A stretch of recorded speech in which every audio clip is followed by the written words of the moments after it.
Now, the greatest radio shows of all time.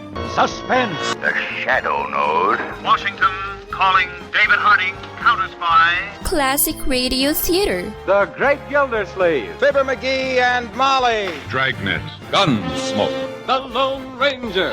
Now, step back into our time machine with your host, Wyatt Cox. Comedy on this Thursday, episodes of Fibber McGee and Molly from 80 years ago, Great Gildersleeve from 79 years ago, Amos and Andy from 76 years ago, the Aldrich Family from 84 years ago, and we'll wrap it up with Claudia from 78 years ago. That's what's coming up on this Thursday, 23rd day of October, 296th day of the year, 69 days left in 2025. The Pacific Fur Trading Company post in Astoria, Oregon, turned over to the rival British Northwest Company. The fur trade in the Pacific Northwest dominated for the next 3 decades by the United Kingdom. Kansas Free State forces set up a competing government under their Topeka, Kansas Constitution on this date in 1855, which outlawed slavery in Kansas. In 1861, President Lincoln suspended the writ of habeas corpus in Washington for all military-related cases. In 1864, Union forces under General Samuel R. Curtis defeated Confederate troops led by General Sterling Price at Westport near Kansas City. Right now, the battles of Westport primarily involve alcoholic beverages. In 1915, women's suffrage in New York City, 25 to 33,000 women marched up Fifth Avenue to demand the right to vote. In 1929, after a steady decline in stock market prices since a peak in September, the New York Stock Exchange began to show signs of panic. The first transcontinental air service began on this date in 1929 from New York City to Los Angeles. In 1942, at El Amin in Egypt, British forces began a major offensive against Axis forces. In 1946, the United Nations General Assembly convened in New York for the first time at an auditorium in Flushing Meadow. Screen Actors Guild President Ronald Reagan testified before Congress on this date in 1947 that there was not significant communist influence in Hollywood. I do not believe that the communist has ever at any time been able to use the motion picture screen as a sounding board for his philosophy or ideology. I think that will continue as long as the people in Hollywood continue the way they are, which is alert, conscious of this, and fighting it. I also would like to say that my pride in the motion picture industry is based on the fact that I will match the record of our industry and its contribution to the social welfare against that of any industry in the United States. The future president of the United States closed his testimony by saying, I abhor their philosophy, but I detest more than that their tactics, which are those of the fifth column and are dishonest. But at the same time, I never, as a citizen, want to see our country become urged by either fear or resentment of this group that we ever compromise with any of our democratic principles through that fear or resentment. I still think that democracy can do it. On this date in 1958, the Belgian cartoonist Pio introduced a new set of comic strips, a bunch of blue guys, the Smurfs. In a surprising reversal on this date in 1973, President Nixon agreed to turn White House tapes dealing with Watergate over to federal Judge John Sirica. Nixon's lawyer Charles Wright made the announcement. I've just informed Judge Sirica that President Nixon will comply in all respects with the order of this court as modified by the Court of Appeals. On that same date in 1973, a UN-sanctioned ceasefire officially ended the Yom Kippur War between Israel and Syria. In 1983, a 19-ton yellow Mercedes truck plowed into the headquarters of the U.S. 8th Marine Regiment 1st Battalion in Beirut and exploded. 241 U.S. troops and 58 French peacekeepers, 6 civilians, and 2 suicide attackers were killed. There are no words to properly express our outrage, and I think the outrage of all Americans, at the despicable act, following as it does on the one perpetrated several months ago in the spring that took the lives of scores of people at our embassy in that same city, in Beirut. But I think we should all recognize that these deeds make so evident the bestial nature of those who would assume power if they could have their way and drive us out of that area, that we must be more determined than ever that they cannot take over that vital and strategic area of the earth, or for that matter, any other part of the earth.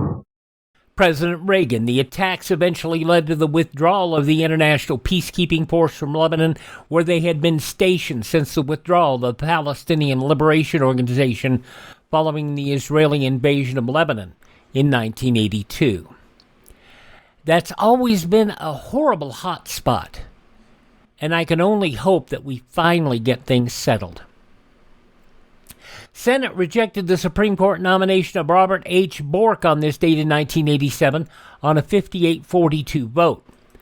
In a case that gripped the nation on this date in 1982, Charles Stewart called police claiming he and his pregnant wife Carol had been shot in their car by a robber. Where are you right now, sir? Can you indicate to me? No, I don't know. He made us go to an abandoned area. Okay, sir. Can you see out the windows? Can you tell me where you are, please? I don't know. I don't see any signs. Oh, God. Carol Stewart and her prematurely born baby died. Charles Stewart apparently committed suicide following his implication in the crime. In 1992, Akihito became the first emperor of Japan to stand on Chinese soil. In 1996, the civil trial of former football player O.J. Simpson opened in Santa Monica, California. In 1998, Israeli Prime Minister Benjamin Netanyahu, Palestinian Chairman Yasser Arafat reached a Land for Peace agreement. Mac OS 9 released and sold on this date in 1999, and the first iPod released on this date 2 years later in 2001. Interestingly, because many schools are refusing to allow kids to have their phones in schools, non-connected iPods are making a comeback. And I think that's really neat. I have no problem with people enjoying their music in school, but I think it's a good thing. Now, it was on this date in 2004, powerful earthquake and its aftershocks hit Nagata Prefecture of northern Japan. 35 people killed, 2,200 injured, 85,000 homeless are evacuated, and it would lead to a horrible nuclear disaster and prove that nuclear power is very safe, but unless safeguards are taken, you can't just rely on, everything to work right. Nuclear power is still the cleanest and most reliable energy there is today, as long as you do what's right and keep everything secure. Now, it was on this date 10 years ago today. The lowest sea level pressure in the Western Hemisphere and the highest reliably measured non-tornadic sustained winds in Hurricane Patricia. It struck Mexico hours later, 13 killed, 280 million in damages. Passing away on this date in 1950, Al Jolson. Swanee, how I love you, my dear old Swanee. I'd give the world to be among the folks in GIX. I even know my mammy's waiting for me, praying for me down by the Swanee. The folks up north won't see me no more when I get to that Swanee shore.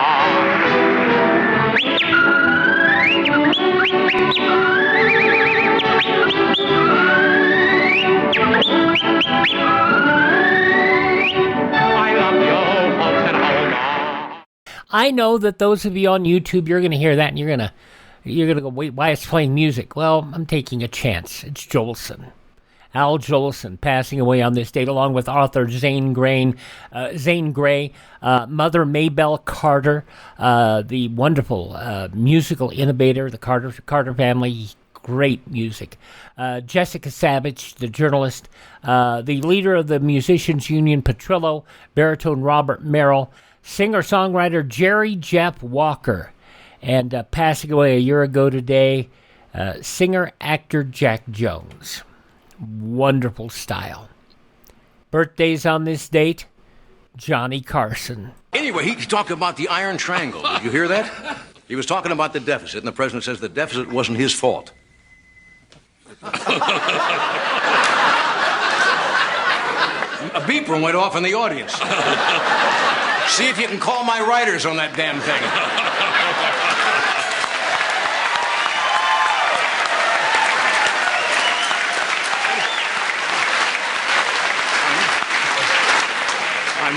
You know you're not doing well when a guy calls for the paramedics during the monologue.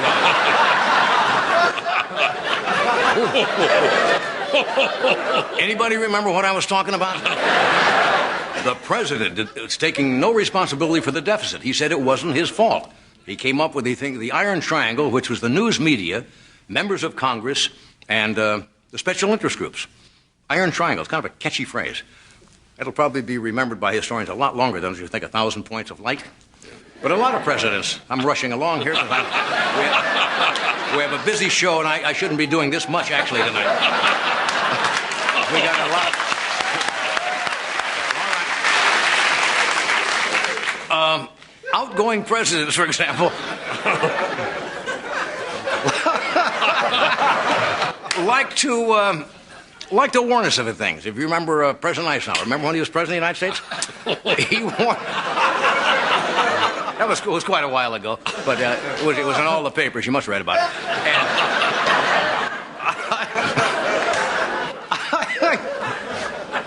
Eisenhower warned us of the.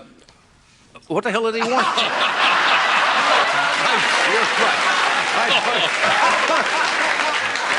That's right, the military-industrial complex, and Reagan warned us about the Iron Triangle, and Jerry Ford warned us about the third step going up Air Force One. Remember this? See, even then, it was simple, and it wasn't biting, and it wasn't horrible. Johnny Carson. Gosh, we've lost him 20 years now. Late night hadn't been the same since. Johnny Carson, born on this date in history, along with presidential candidate and UN Ambassador Adlai Stevenson, actress Sarah Bernhardt, the fifth Marx brother, Gummo Marx, Sergeant Carter from Gomer Pyle, Frank Sutton, and Michael Crichton, the writer. All born on this date in history, they have all passed from this mortal coil. Hi, this is Jeff Foxworthy. It is now time for the birthday announcements. The following people are now officially older than dirt. The director of the movie Life of Pi, Ang Lee, 71. Words are all I have left to hang on to. Everything mixed up, fragmented. Sujari Sarma from Life of Pi, Ang Lee, is 71 years old today. Country's Dwight Yoakam is 69. The son of Martin Luther King Jr., Martin Luther King III, is 68. Weird Al is 66 today, and I still think Weird Al would be a great Super Bowl special. Maybe, you could get the people from Roku to do another get one of those kind of shows together. Remember they did that Weird Al mockumentary. Anyway, from Deadpool and from Mint Mobile and all this other stuff, Ryan Reynolds is 49. Surprise! This is a different kind of superhero story. Yeah, Ryan Reynolds, 49 today. From Step Up, Brianna Evigan is 39. You can't just start your own crew. Why not? Because you can't. With Robert Hoffman from Step Up 2, Brianna Evigan is 39 years old today. Her dad, by the way, is Greg Evigan. Yeah, you remember him doing a lot of television shows as well over the years. From Game of Thrones, also turning 39 today, is Emilia Clarke. He was no dragon. Fire cannot kill a dragon. From Game of Thrones, that's Emilia Clarke. She is 39 years old today. Also turning 39 from 90210, Jessica Stroop, also 39. Congratulations to the WWE's Carmella and Corey Graves, the announcer fellow, former wrestler, and they are brand new parents. And she turns 38 years old today. And just had another little bouncing baby. Congratulations to them. The daughter of Alec Baldwin and Kim Basinger, Ireland Baldwin, 30 years old today. And from the Hunger Games, Amanda Stenberg is 27. Those just a few of the people celebrating the 23rd day of October is their birthday. And if this is your birthday... We baked you a birthday cake. If you get a tummy ache and you moan and groan and woe, don't forget we told you so. Happy birthday! Happy birthday! Make a wish, dear, and blow out the candles. Here they go.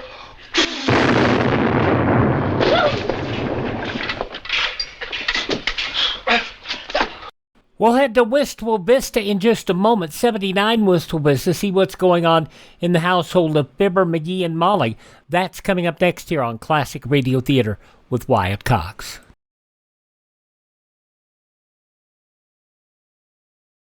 This is Debbie Reynolds.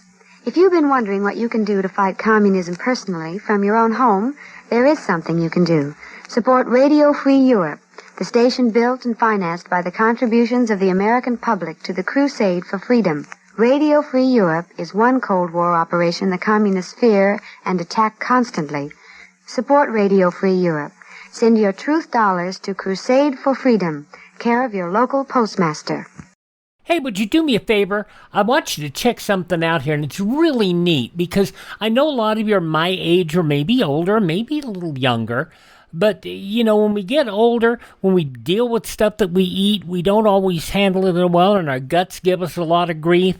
Well, we also will look back at a simpler age where things were really simple. Well, I found something really simple, and all it is pure honey and ancient apothera.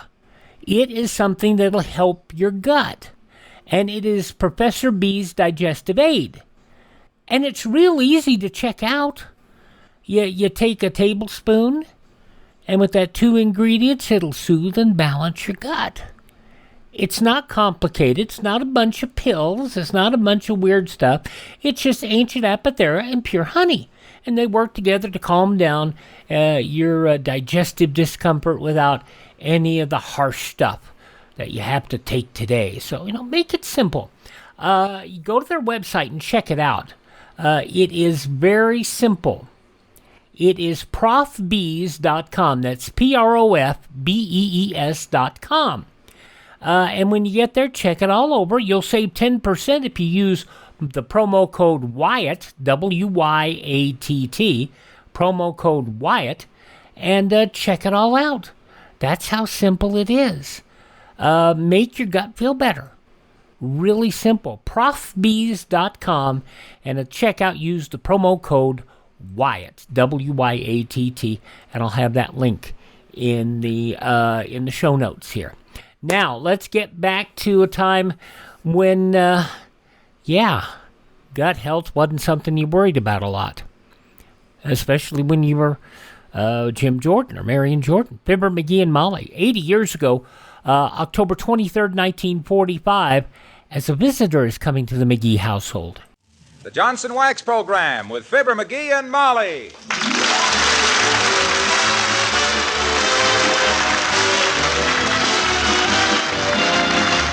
The makers of Johnson's Wax products for home and industry present Fibber McGee and Molly, written by Don Quinn and Phil Leslie, with music by the King's Men and Billy Mills Orchestra.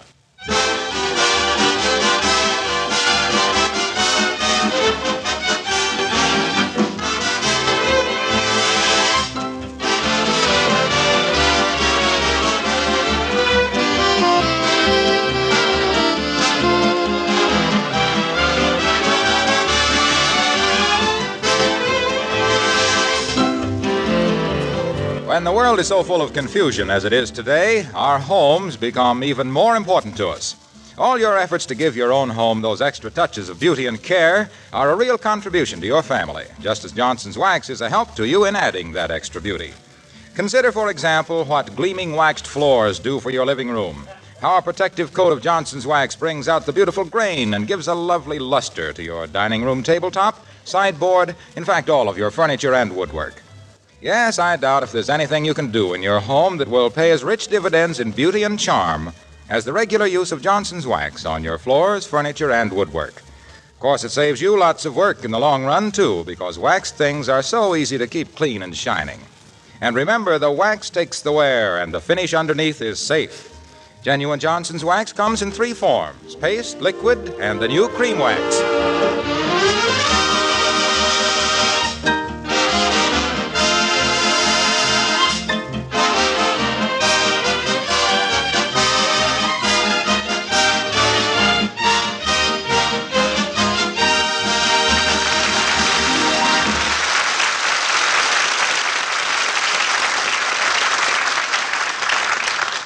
The average U.S. male is never happier than when he is looking through the morning's delivery of the U.S. mail.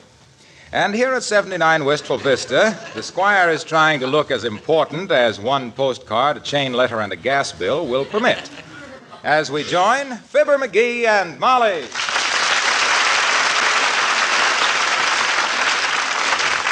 Who's the postcard from, dearie? A friend. What friend? I don't know. That's all the signature there is. A friend. Well, what does it say? It says, "Why don't you rake the leaves off your front lawn? Are you trying to make a slum of this neighborhood? Signed, a friend." Fine friend. Do you recognize the handwriting? It ain't hand-wrote. It's typewritten. I mean, it ain't hand-written. It's type... No, I mean, what I mean... I know what you mean. Yes, I know. It's typewritten. And, while I believe that sending anonymous letters is a cowardly, cheap, and awful thing to do, why don't you rake the leaves off the lawn? Fertilizer. What? Why? I'm leaving them there intentionally. Let the snow cover them and let them rot. Next year we'll have the finest lawn in the neighborhood. Fertilizer. Well, yes, there's that. And then, too, if you let those leaves lie there a few thousand years, you'll have a ton of coal. What are those 2 letters? I haven't opened them yet. This one is kind of heavy. I wonder what... Oh, my goodness, a chain letter. What's the other one? Well, let me see here. Oh, well, I'll be... Hey, this is from my Cousin Ernest. Oh? My gosh, I haven't seen old Ernest since, well, way before the... Oh, it was long before the... Come to think of it, I don't even know Cousin Ernest. Must be one of the West Side McGees. The what? The West Side McGees. Oh, I guess I never told you about the family feud. No. You see, in 1876, my great-great-grandfather... My great-great-grandfather, Patrick Henry McGee, he got accidentally locked in the smokehouse for 3 days, you see. And when he got out, he was so dark, my great-great-granduncle, Macintosh McGee, smacked him with an axe thinking he was an Indian, see? That kind of split the family up. Yes, I can see how it would. But I never was one for family quarrels. What does Cousin Ernest say? Oh, he's coming to visit us for a few days. When? Oh, we got lots of time to get ready for him. He won't be here till the 23rd. Fine, that'll give me time to clean the guest room. Mm-hmm. McGee, this is the 23rd. What? It is? Well, gee whiz, I gotta get busy. Gotta get a guest card to the Elks Club and gotta line up a couple of poker games and prize fights and gotta see... hello there, Alice. Hello, Mrs. McGee. Mr. McGee, any mail for me? Just a letter from the airplane plant, Alice. They said they hated to see you leave their employ and wished you good luck and enclosed your final paycheck for $39.18. McGee, did you open Alice's letter? Why, certainly not. I was just seeing who it was for, and I happened to be lighting a cigar at the same time, and I happened to get the letter between me and the lighted match, and I read the whole thing before I realized what I was doing.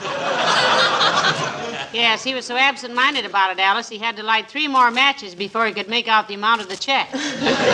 Oh, that's all right, Mrs. McGee. Some people might think he was a nosy little snoop, but I know it was just a friendly interest. Hey, don't make too many social commitments for the rest of the week, kid. I may want to arrange a few dates for my Cousin Ernest. He's coming to visit us. Maybe he's married, McGee. Oh, I doubt if Ernest is married. None of the West Side McGees ever got married until late in life. Cousin Hubert didn't get married till he was 87. Yeah, and then he married a kid of 65. Everybody said he was silly marrying a girl 22 years younger than himself. But they were very happy until he died 20 years later. Broke his neck falling off his polo pony. Well, what does your Cousin Ernest look like, Mr. McGee? Frankly, Alice, I don't quite remember Cousin Ernest. But all the West Side McGees were good looking. My great-uncle Folsom used to pose for collar ads. Creepers, really? Mm-hmm. Yes, indeed. Yeah. Then the harness business folded up and he had to go to work. You keep a few evenings open this week, Alice. I think you'll like Cousin Ernest. If he's like the rest of them West Side McGees, he'll keep you out dancing till the cows come home. I used to go with a boy like that. He kept me out dancing till the cows came home and then got sore because I wouldn't help him with the milking. Well, he'll probably be here by dinner time, Alice. You can meet him then. Oh, that'll be super, Mrs. McGee. Gee, I hope he's tall and handsome with lots of money. Oh, what am I saying? What do I care how tall or handsome he is? Well, goodbye now. I'll go upstairs and check over my engagement book.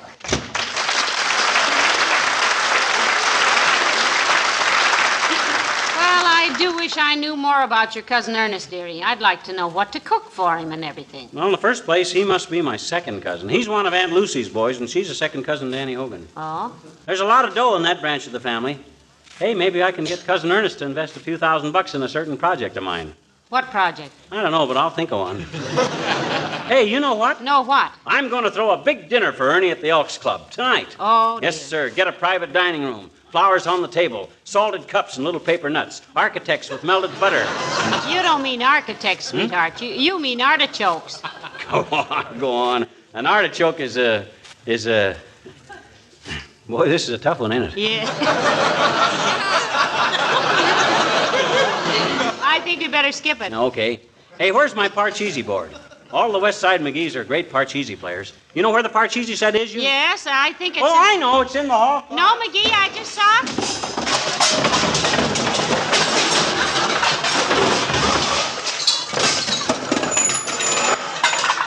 Upstairs on the table in the hall.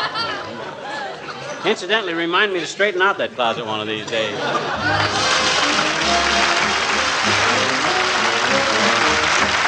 Billy Mills in the orchestra, and I'm Gonna Love That Guy.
Did you ever get in touch with the Elks Club, McGee? Yep, they're going to fix up the private dining room for me.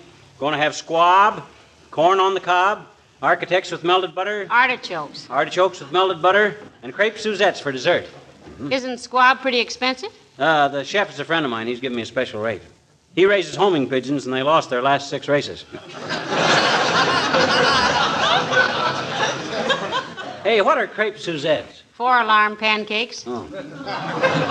Who are you inviting to this clam bake, dearie? Oh, just a few ultimate friends. Mayor Latrivia, Alice Darling, Doc Gamble, Wilcox, Old Lady Carstairs, and you, of course. Well, thank you. It's nice to be numbered among your intimate friends.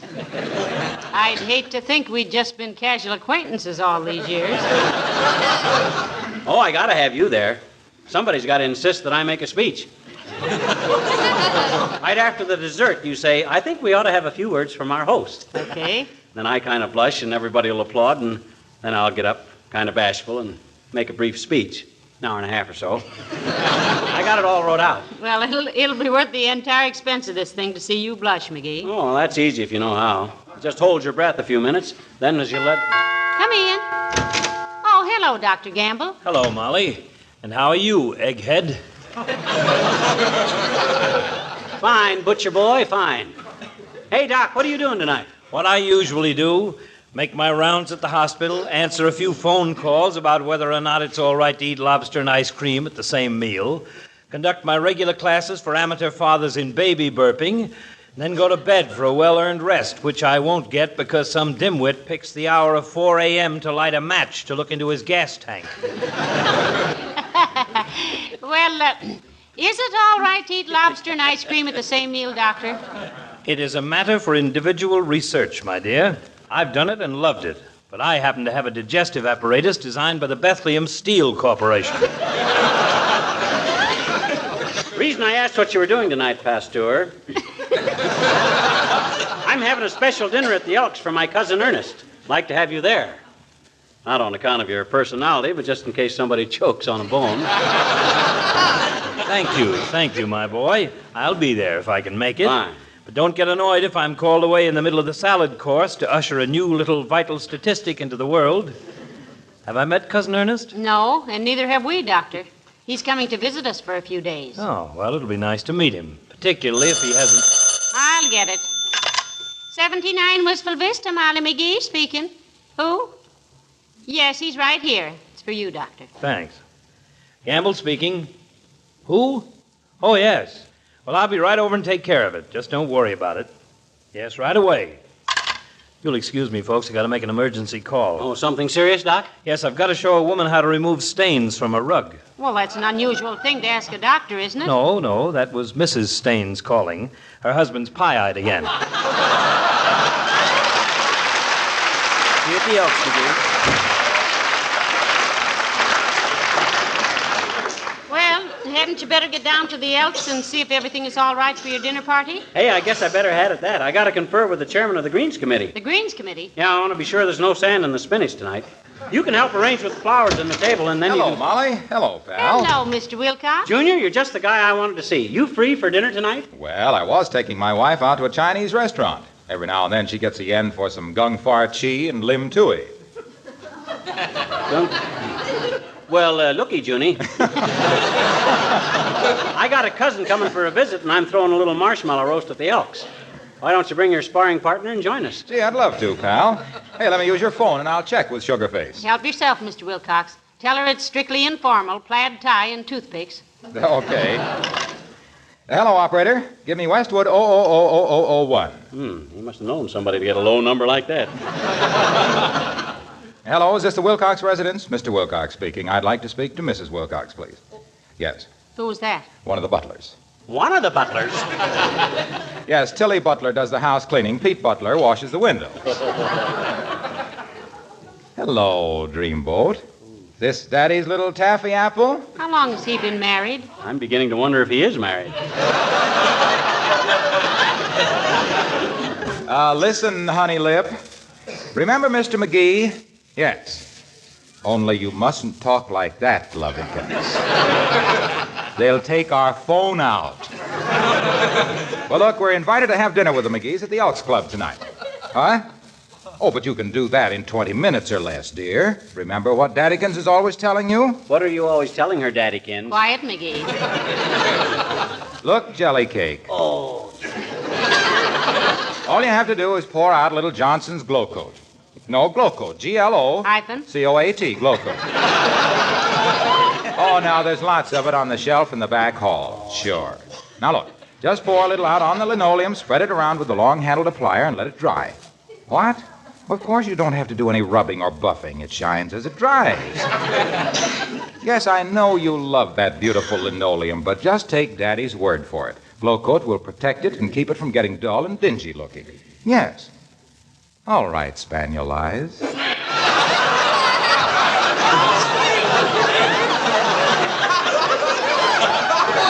Goodbye. What? Oh, you know I do. Goodbye. She knows you do what, Mr. Wilcox? Have my umbrella with me. What time at the Elks Club, pal? About 7:15, Waxy. But look, how come your wife don't know any more about Glow-Coat than that after living with all these years with you? Oh, she knows all about it. She knows all about it, but she always pretends not to, in case I'm phoning from a public place and there might be some people standing around. But she will come to dinner with us, Mr. Wilcox. Oh, sure. She said she was all set for some gung far chi and some lim tui, but she'd be glad to come.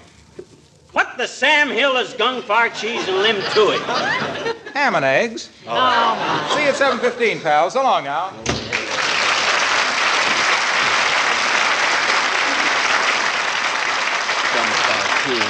What a couple. Can't you just see her one of these days with a gleam of joy in her eyes, whispering to old Harlow that precious little secret that she just bought a new batch of Glow-Coat? Well, never mind them, dearie. We better be getting downtown. Yeah. Your Cousin Ernest might be here any minute. Say, what if he calls while we're gone? Oh, I'll leave a note on the telephone. My, I never would have thought of that. Yeah. Oh, my gosh, I wonder if that'd be Cousin Ernie. Maybe it is. Come in. Heavenly days, it's Mrs. Carstairs. Hello, Mrs. Carstairs. How do you do, my dear? Good day, Mr. McGee. Carsty, you're as welcome as a tax refund. Where are you tying on the feed bag this PM, kiddo? I'm sorry to appear obtuse, Mr. McGee, but would you mind translating that into English? Remember, I haven't had all your disadvantages.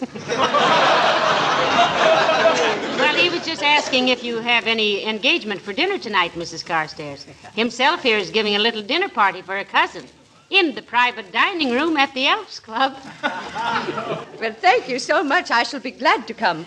Although, due to a previous engagement, which is part of my personal program of cultural development, I must scram quite early. Well, scram anytime you like, Carsty. You got to get home for something? My music lesson, Mr. McGee. Heavenly days, dearie. Are you studying music? Piano? No. Banjo? No. Is it a secret, Mrs. Carstairs? Not exactly.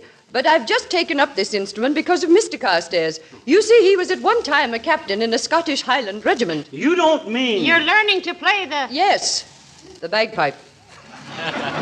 Mr. Carstairs likes to have me march around the breakfast room table playing the Battle of the Boyne Water as his oatmeal's being served. Boy, he must be a real Scotsman. Oh, he is indeed, Mr. McGee. He knows that after one of those performances, I'm much too winded to do any shopping that day. Well, I must gang awa' the new. Hoots, toots.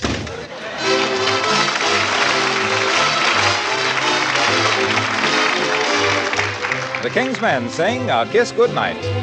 Oh, question, when it's time to part and the good night start, why is it always like this?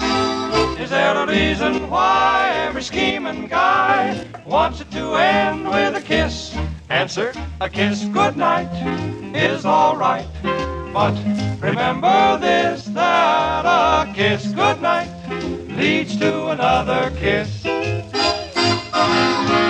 A kiss goodnight with a hug real tight is nothing short of bliss. And a kiss goodnight leads to another kiss. It's an old custom for a boy and a girl to embrace in some secluded place. Even Mr. Cupid never could be quite so stupid as to turn about face. So it just ain't right to kiss goodnight and stop at 3 or 4, 'cause a kiss goodnight leads to a dozen or more. Now, osculation being what it is today, it looks very much as though it's here to stay. The question is, brother, are you getting your share? The answer is you'll never get anywhere till you try. Try, try. One kiss goodnight is all right. But remember this, that a kiss goodnight always means 3 or 4, 5, 6, 7, 8, 9, 10, 11.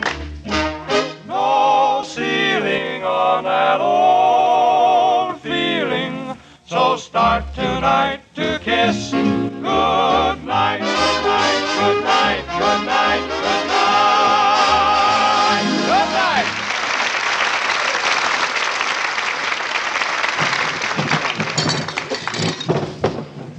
night. All right, boys. We need one more chair on this side of the table. Yeah, that's it. Hey, Joe, that second place on the left there hasn't got any butter knife. So what? He won't have any butter. Oh, okay. Well, how does everything look, Molly? Very handsome, McGee. Who arranged that floral centerpiece? I did. You like it? Why, it's beautiful. Those are lovely roses. Yeah. Artificial ones would have been prettier, but there's a paper shortage, and I had to get real ones. Hey, Joe, how about ashtrays? Oh, forget it. Everybody stubs out the butts in the coffee saucers anyway. Okay. Now, let me see. I wish I knew what kind of cigars Cousin Ernest smokes. I'd get a couple of boxes. Look, dearie, I don't want to be a damp Afghan, but aren't you going a little overboard for a cousin you never saw? Nothing is too good for a McGee, Snooky. By George, if I can't welcome my own blood cousin and such... Hey, Joe. Yeah? What kind of wine you serving with the fish course? There ain't any fish course. What kind of wine would you serve if we had a fish course? Applejack. Ah, my choice exactly. I want to do this thing right, Molly. After all, Cousin Ernest may be a kind of a corner seer. Incidentally, isn't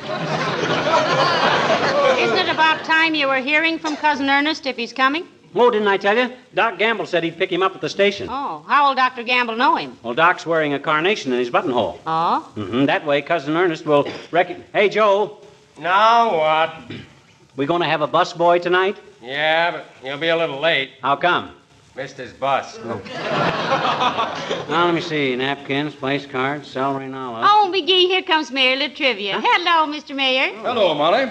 I got your invitation at my office, McGee. As I was going by here, I thought I'd drop in and tell you I'd accept with pleasure. Well, swell, Latrivia. This is in honor of my cousin Ernest. Oh. You'll be seeing a lot of him the next few days. Poker games, golf, bowling, and all stuff like that there.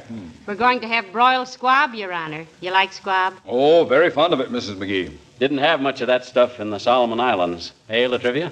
Yes, but we called it by the native term. What was that, Mr. Mayor? Spam.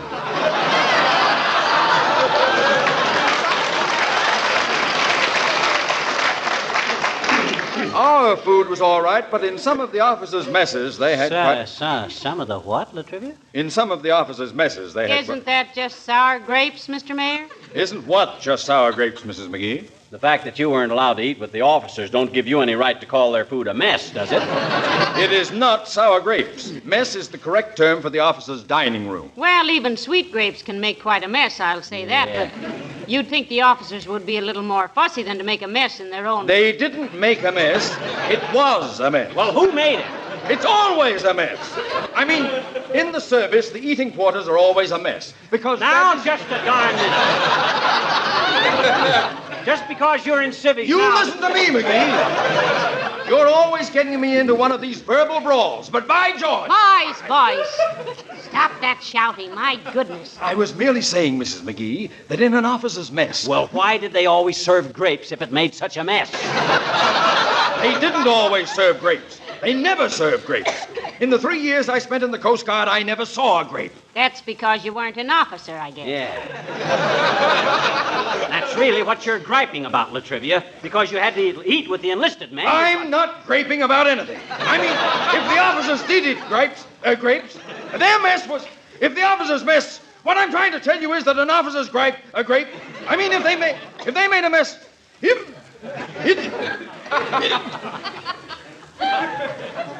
I say, McGee... Hey? You were in the last war, weren't you? Yes, he was, Mr. Mayor. The big war. You betcha. Tell me, what did you call the sergeant who had charge of the food supplies? We called him Big Nose. Big Nose Whitney. Why? But what was his official title? He didn't have any title. He was an American. I mean, he was a sergeant, wasn't he? Certainly. Ah, what kind of a sergeant? A darn good one, Latrivia. I remember one time... I mean, what was his official rank? Sergeant. What sergeant? My sergeant! Hey, where are you going, Latrivia? Down to the post office, McGee. If I'm not back here for dinner, I've re-enlisted!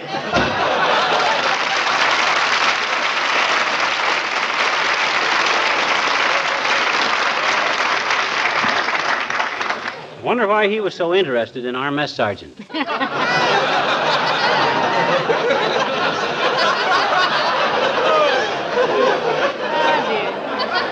Search me. Frankly, I'm getting a little worried about your cousin Ernest. Oh, he'll be along any minute now. Doc Gamble will find him. When I think of the expense you've gone to for this dinner, and then if he didn't show up... Ah, pataw. Shucks, it's only money. Hey, Joe. Yeah? Them squabs ready for the oven? They're in the oven. Oh, dear, oh, dear, oh. This thing is... Oh, well, here come your guests, McGee. Hello, everybody. Oh, come on in, folks. Oh, my little nice. Come on, gather right around. Now, look, everybody, take your places according to the place card, see? And when Doc Gamble comes in with my cousin Ernest, let's all sing For He's a Jolly Good Fellow, huh? Yeah, we'll Oh, here he is, McGee. Huh? Here's Dr. Gamble. Oh, okay, folks. And a 1, and a 2, and a 3. For He's a jolly good fellow. What's the big idea, Doc? Where's Ernest? Right here. Ernest, this is your cousin Molly and cousin Fibber. Friends, this is your cousin Ernest. Oh, well, hiya, Cousin Fibber. Hi, Cousin Molly. Gee, that was a swell train ride. I sat by the window all the way. Are you Ernest McGee? Well, I ain't Clark Gable. How old are you, Ernest? 11, going on 12. Hey, I'm hungry. Where are we going to eat? We're going to eat right here, Ernest. You like squab, son? What's a squab? It's a pigeon, and look who's talking.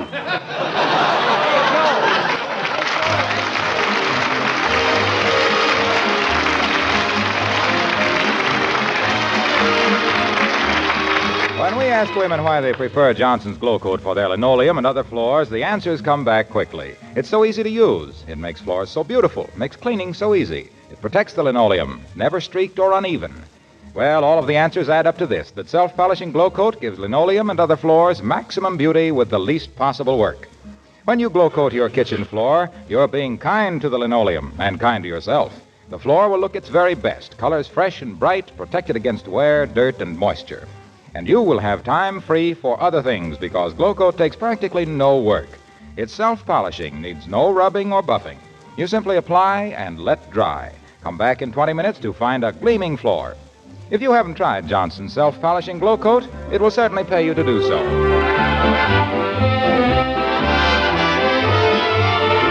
Ladies and gentlemen, the government of Canada has invited us to broadcast from Toronto, Ontario next week in conjunction with the opening of Canada's 9th Victory Loan. We are proud and happy to accept the invitation, and we look forward to seeing our friends in Canada. So next week we'll broadcast from the Maple Leaf Gardens in Toronto, Canada. Are you all packed, dearie? Yeah, I'm all right. Hey, but look, what language do they speak in Canada? English. But if you speak slowly, you'll get by. Oh. Good night. Good night, all.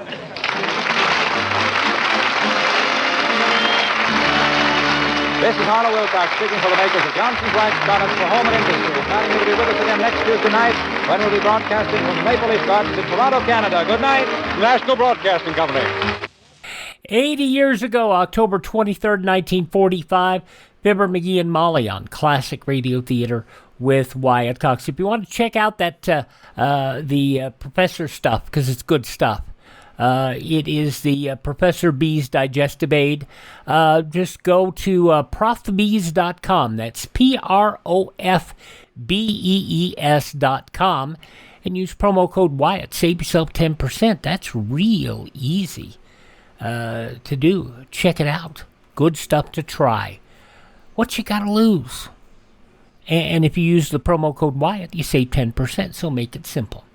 All right, we're going to roll on here now with an episode of the Great Gildersleeve, Harold Peary, and that'll be coming up in just a moment here as Gildy is feeling the money crunch. That's next.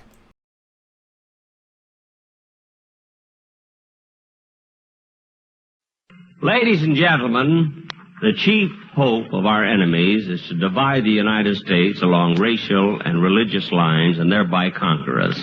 Let's not spread prejudice. A divided America is a weak America.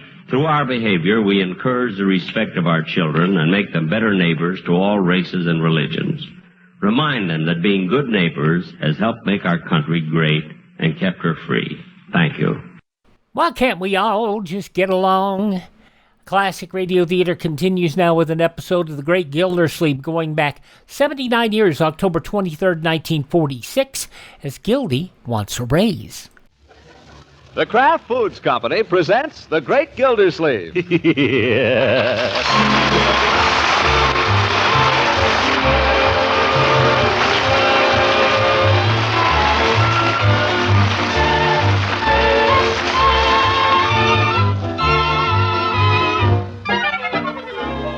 It's The Great Gildersleeve, starring Harold Peary, brought to you by the Kraft Foods Company, makers of Parquet margarine and a complete line of famous quality food products.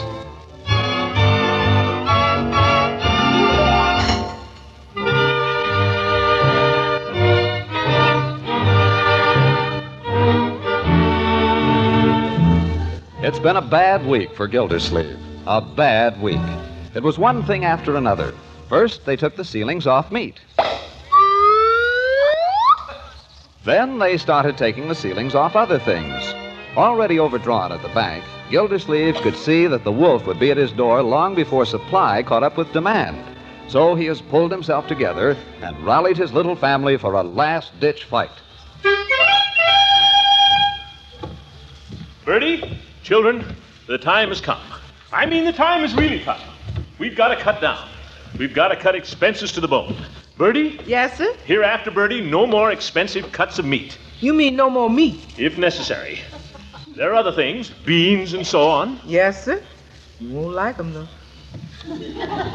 You can put up a lunch for me when you make Leroy's. I'll eat it at my desk. Save a little that way. Coal.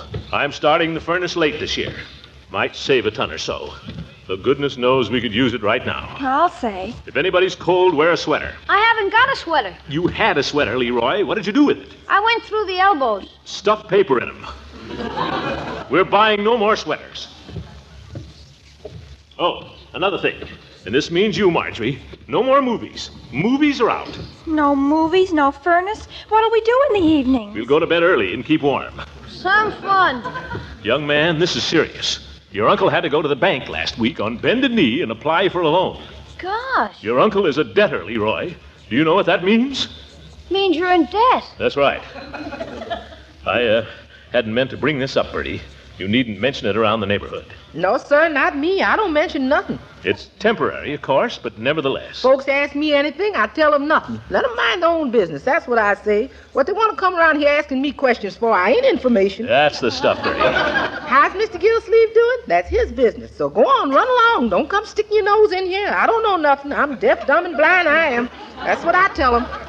Well, thanks, Bertie. I don't tell them nothing. I'm sure you don't. Nothing.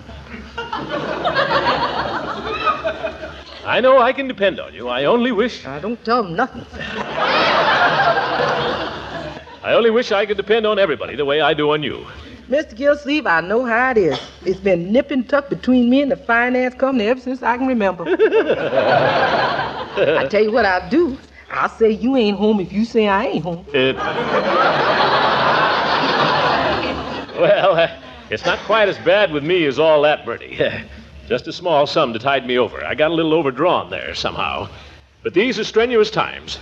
We've all got to pull in our horns. Unky, I'm sorry I said anything about the movies. I'll gladly give them up. Me too. They don't mean anything to me, really. Well, I'm sorry to have to ask it of you children, but... Oh, it's nothing. Forget it. Well, thanks. After all, I've given up a few things too, you know. I know you have. Haven't had a cigar now in a week. And it's driving me crazy. Unky, there's one in your humidor. I know because I saw it when I was looking for my rubbers. Why don't you smoke it now? No, my dear, I'm saving that one for Christmas. Poor Unky. I know what I'm going to do. I'm going to make some money. How? Nah, people wouldn't buy lemonade in the winter. Come here, my boy. What? This is life, Leroy. Too bad you have to learn about it so young. But that's what happens. You try to live right, you save your pennies, then something like this has to come along. That's life.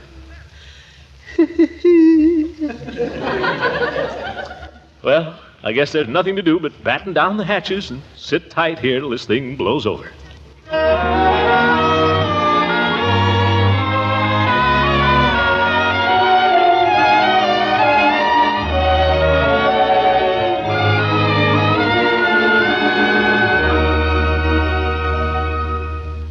I must say, Bertie, that wasn't a very big lunch you put up for me today. That's as much as I give Leroy, and you know Leroy. Yeah, but I guess you don't know me. Darn it, where is Leroy? I don't know, Mr. Gildersleeve. Well, I'm hungry. But dinner's all ready just as soon as Leroy gets here. Come home here, no lunch to speak of. Look at that. It's 6:30, Bertie. He's supposed to be home before dark, and he knows it, too. Yes, sir. I'm hungry. Marjorie, do you know... Oh, there he is. Praise the Lord. Now I can get on the table. Hello, Joe. What do you know? Just got back from a picture show. Leroy, Uncle Mort has been looking for you. Yeah? Hi, Uncle. Am I late? Leroy, where the devil have you been? Guess. I'll play no guessing games. I want you to account for yourself, young man, this very minute. We've been waiting dinner for you half an hour. You keep out of this. Leroy, where have you been? I was downtown. Mr. Bullard brought me home in his new car. Gee, Mr. Bullard's a swell guy, Unc. I'm not interested in Mr. Bullard or his swell car. I want to know what you were doing downtown. You really want to know? That's precisely why I'm asking you. Well, just a sec.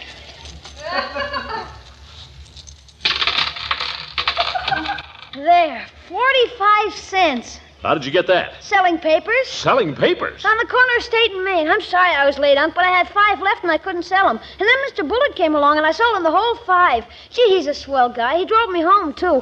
Gosh, if I can sell him 5 papers... Leroy, how much did Mr. Bullard pay you for those 5 papers? 3 cents apiece. That's 15 cents. You take these 15 cents and you run across the street and return them just as fast as your little crooked legs will carry you.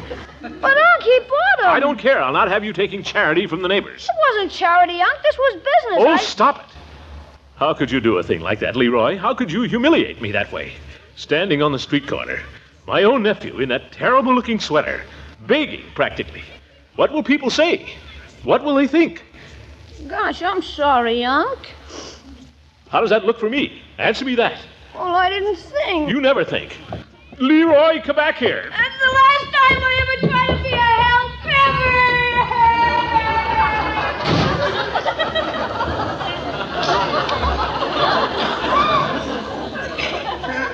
Unky. Well, the boy ought to think of those things. You don't have to look at me like that. All right, I'll apologize.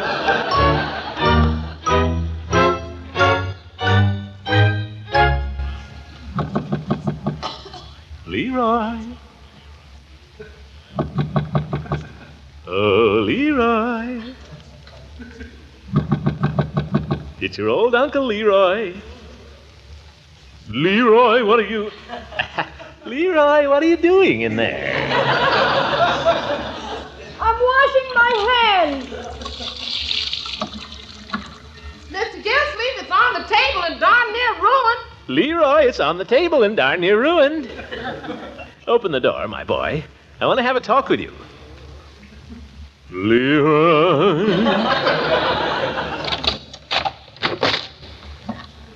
What? That's the boy. I want to apologize for what I said to you, Leroy. I sort of misunderstood. I guess I'm a little hungry, too. That's okay. I'm afraid I seemed very ungrateful, but I'm not, believe me. I think you were making a very generous effort, and I'm proud of you, my boy. That's okay. It was splendid of you. However, we can't accept charity from the neighbors, can we? You wouldn't want to do that. Who's accepting charity? I sold the guy some newspapers. Now, calm down, calm down. Let's go to dinner, shall we? Charity. Try to look at it this way, Leroy. If a man buys 1 newspaper, it's safe to assume that he's buying it because he wants it. Or even 2 newspapers. Maybe he wants to start a fire or something. Or wrap a fish. But 5 newspapers, Leroy, that's charity. It isn't either charity. It's salesmanship. Well, look at it this way, then. We wouldn't want Mr. Bullard to get any wrong ideas, would we? Now, he sees you down there on the street corner selling papers and that ragged sweater out at the elbows. He might get the notion that we're hard up or something. Well, aren't we? Well, not that hard up. Well, for corn's sake, what's all the hollering about then? I give up. What's for dinner, Marge? Something Bertie found in the newspaper. It tastes like creamed bones. That's it. You sit down and enjoy your dinner, Leroy. I'll be right back. I'm just going to run across the street to the Bullards. What for? I want to give him his 15 cents. But, I'm sorry, Leroy, but I will not be beholden to Rumson Bullard. Not for 1 minute.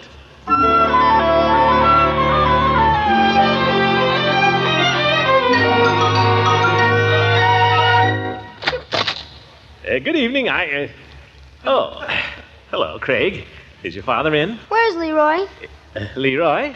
Well, he's at home having his supper. I want Leroy to come over. Well, he can't right now, Craig. He's having his supper. Why can't he come over? I just told you he's having his supper. Tell your father I'm here, Craig. I'd like a word with him, if I may. Craig, tell your father I'm here. What do you want? I'll take that up with your father, if you don't mind. Is it about money? Well, as a matter of fact, it is. How did you guess? He told Mother you'd probably be coming around. Listen, I want to speak to your father, Craig. You run and tell him I'm here. Father isn't home. I know perfectly well he's home. Leroy came home with him. Now, you go get him. He isn't home. He told you to say that, didn't he? He's avoiding me. Will you tell him... Who's it, Craig? Who's at the door? Not home, eh? It's your neighbor, Gildersleeve, Mr. Bullard. I'd like a word with you if you're not too busy. Oh, hello, Gildersleeve. Your boy, Craig, here, just told me you weren't at home. Why, Craig, you knew I was at home. How could you say such a thing? You told me to. Upstairs. Children. Where do they get these notions, huh? Well, Gildersleeve, what is it? Well, in the first place, I wanted to thank you for driving Leroy home this evening. Why, not at all. I saw the little tyke standing on the corner there shivering. I thought he had no business down there, so I picked him up. Oh, very good of you. I suppose you know what he was doing there. Took it into his head to sell newspapers. Where do children get these notions? You'd think we were hard up or something. Here's your 15 cents. Oh, what for? The papers Leroy sold you. You shouldn't have done it. Nonsense. I was glad to help him out. No, take it. No, I couldn't. No, I insist. Please, 15 cents. It's nothing. It's nothing to me either. Here. Really, I don't see why you make such a fuss about it. I saw the kid standing there. I picked him up. He told me how things were a little tough, and he was trying to help out. I thought it showed real spunk. I was glad to contribute. Listen, you take this 15 cents, or I'll leave it on your doorstep. Well, if that's the way you feel about it. That's the way I feel about it. Well, thanks. Thank you. Is that all? That's all. Well, good night, then. Good night. And don't believe everything you hear from Leroy.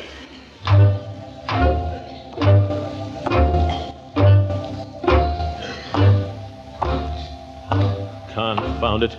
The way he acts, you'd think I'd gone over there to make a touch. I'll not be humiliated this way. Gotta have more money, that's all. Gotta have more money. Money.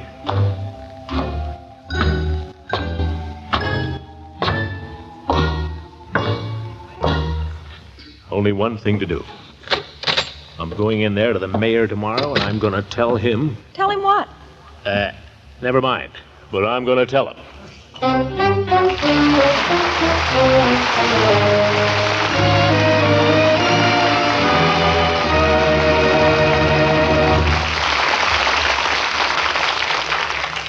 And we'll find out what he's going to tell him in just a minute.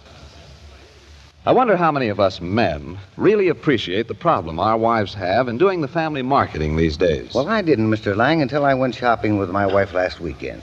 With all these shortages, she's had to get her shopping down to a regular science. She even jots things down on her grocery list in the order of their importance. And by the way, I noticed she had parquet margarine right on top. Says she always looks first for parquet.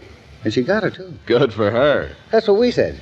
Because our whole family goes for that swell parquet flavor on rolls, waffles, or just plain slices of bread. Yes, millions prefer parquet margarine's fresh, country sweet flavor. And you'll find it the same fine quality today as always. Kraft is making all the parquet possible with available supplies, and your dealer is continuing to get his fair share so he can supply you from time to time. So take a tip from wise shoppers and always look first for delicious, nourishing parquet. Parkay. Parquet margarine. The quality spread for bread made by Kraft.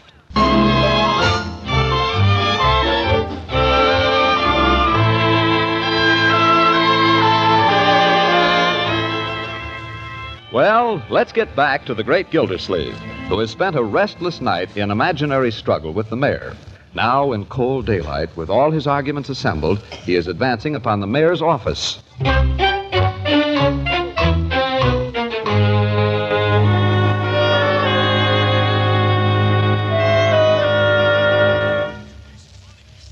Hi, Judge. Hi, Gildy. You know where I'm going? No, where? I'm going in there to the mayor and tell him I want more money. All right, go ahead and tell him. Well, I will. Do you think I'll get it? You might. And on the other hand, you might not. How can you refuse? Where can you get a man to run the water department on the salary I'm getting? I wouldn't advise you to bring that up. Is that so? How many water commissioners do you know around here? All right. You're the indispensable man. Yes, I am. And I'm going to tell him. Go ahead and tell him. What if he says no? That's up to you. You present your arguments, he considers them in the light of the city's budget. He presents his point of view, you consider it.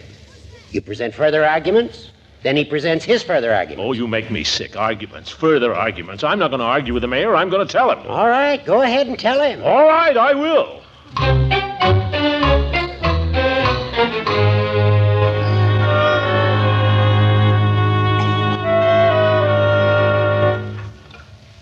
Hello, Chief.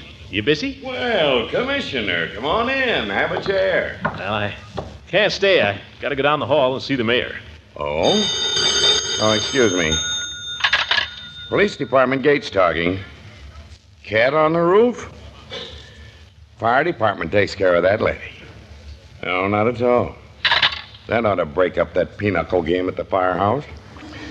Well, Commissioner, you going down to see the mayor, you say? Yes. Did he send for you? Send for me? No, he didn't send for me. I asked him if I could see him. Oh. Why? Should he send for me? No reason. I just thought he might have sent for you, that's all. Kind of nippy out today, ain't it? Yeah, nippy. Say, Chief, I'm going up there and tell the mayor I've got to have an increase in my salary. You are? Well, what do you know? I'm just going to tell him, that's all. Don't you think that's the only way? Well, it's one way. It's a good way if you like that way. Sure. What I was thinking, Chief, I was thinking maybe I'd have a better chance if I could get a little support from you. You know, we department heads have got to stick together. Haven't we, Chief? Well... Especially a couple of jolly boys. After all, you could use a little raise yourself. Well, sure, only... Come on, let's go up to the mayor's office together. The two of us will scare him to death. How about it? You go ahead. I wish you luck. What's the matter? You scared? Certainly not. I just figured that this is no time to be rocking the boat. Of all the chicken-hearted, useless... Now, Commissioner, is that a nice way to talk? Well, you are. But I don't need your help. I'll go see the mayor by myself, and I'll tell him, by George, right now.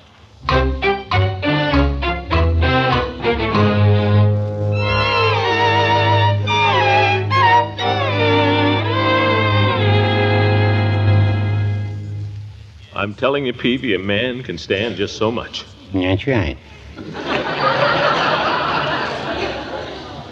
There comes a time in a man's life when he's either a man or a mouse. And when that time comes, he's got to face it. Has to face what, Mr. Gildersleeve? Has to make a decision, that's what. Well, I've made it. What did you decide? What do you think? I'm no mouse, Peavy, I'll tell you that. Yes, sir. The die is cast. Or it soon will be.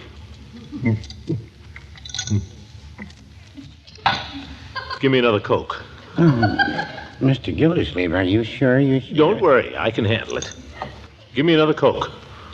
All right, you're the customer, and if you want it... I want it. Yes, sir. You can't push me around. Here you are, Mr. Gildersleeve, but take it a little easy. Why don't you take off your overcoat? I can't stay, Peavy. Got to get going.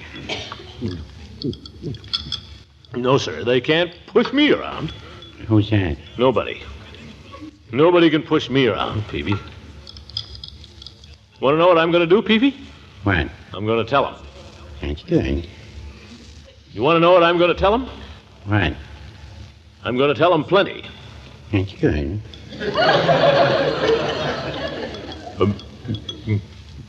You want to know what I'm going to tell him plenty about? What? I'm going to... Oh, excuse me, Mr. Gildersleeve. Yes, sir. I'll tell Peavy him. Pharmacy. Just a minute, Mrs. Everbaugh. I'll see. Yes, sir. I'll go right up to him and I'll say, listen here, you cheap politician. No, Mrs. Everbaugh. The 4 o'clock bus hasn't come in yet. Thank you, and call again. Excuse me, Mr. Gildersleeve. You were about to tell me something. What? Oh. Peavy, I'm going to tell the mayor something. The mayor? Yes, sir, the mayor. My boss, Peavy. I'm going right in there and lay it on the line. And if he doesn't like it, he knows what he can do. You going right over there now, Mr. Gildersleeve? Right this minute. No time like the present.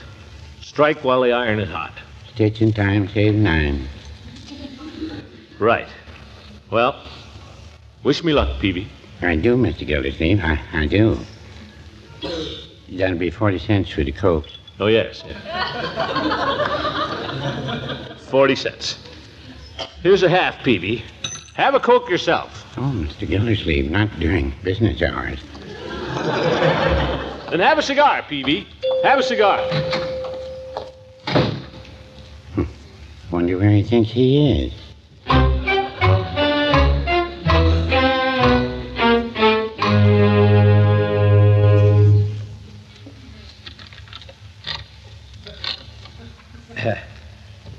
Nobody here. Must be in his private office. Maybe don't want to be disturbed. Maybe I should come back another day. No, by George.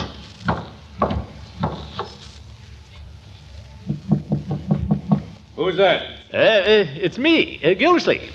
Oh. Well, come in. Sorry to disturb you, Your Honor. That's all right. I was just dictating to Miss Bindwall here. Oh, yes.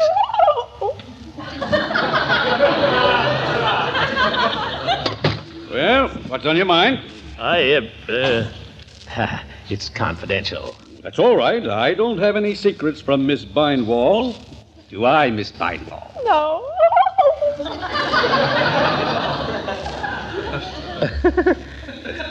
Well, this is financial. No, well, that's different. Why don't you go and transcribe these letters while I talk to Mr. Gildersleeve, and then we can resume. Yes, sir.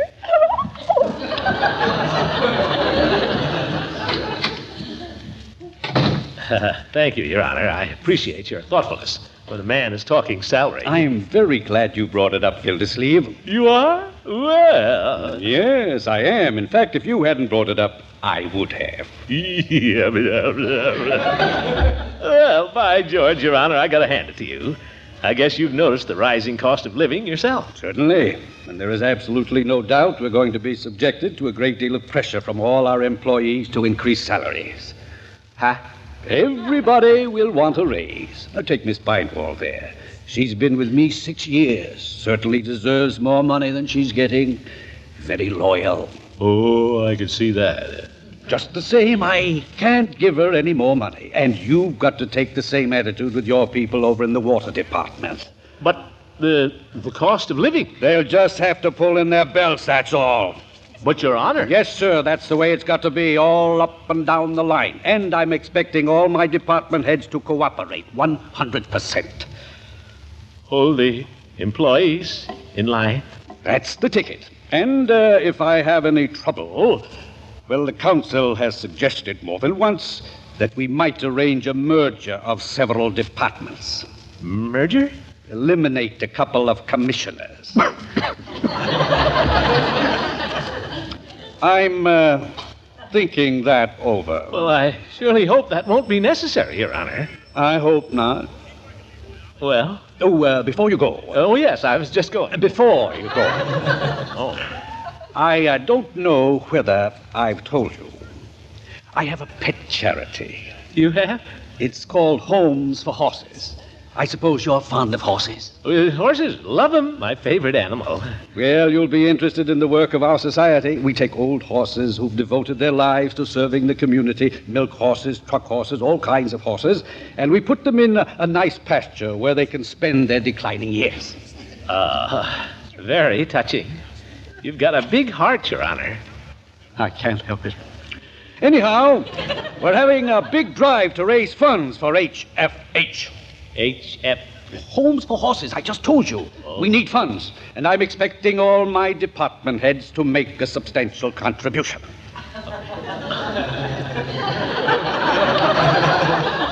That's a wonderful opportunity to a worthy cause. Did you have any particular amount in mind? No, this is purely voluntary. I might mention that Chief Gates has volunteered a week's pay. What's the matter? Oh, nothing. I'm just sitting down wrong. Thank you, Your Honor. Thanks for everything. Not at all. Drop in any time you have a problem. Yes. Well, goodbye, Your Honor. Goodbye. Goodbye, Miss Bandwell. Goodbye, Mr. Gildersleeve.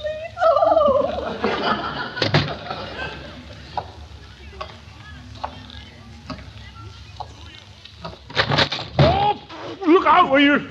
Oh, no, it's you, Judge. I was just going home, Gildy. Well, did you tell the mayor? Why don't you mind your own business?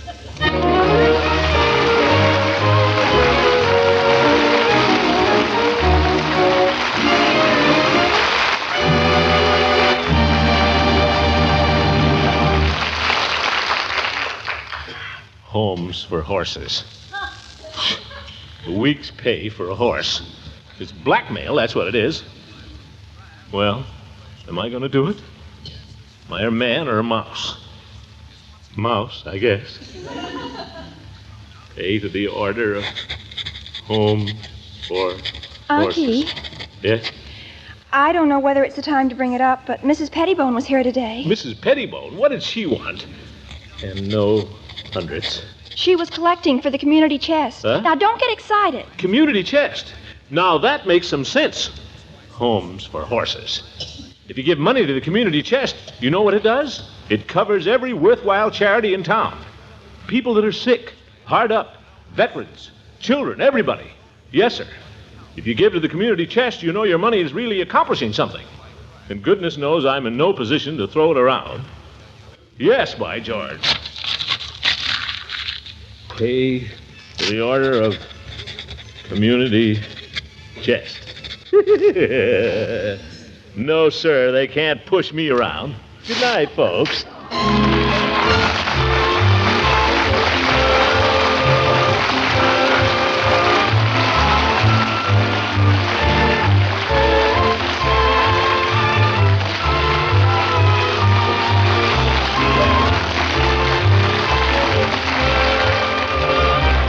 The Great Gildersleeve is played by Harold Peary.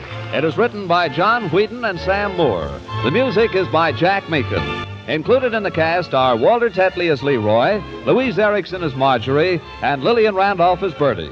Judge Hooker is Earl Ross, and Dick LeGrand plays Mr. Peavy. This is John Lang saying goodnight for the Kraft Foods Company and inviting you to listen in again next Wednesday for the further adventures of the Great Gildersleeve.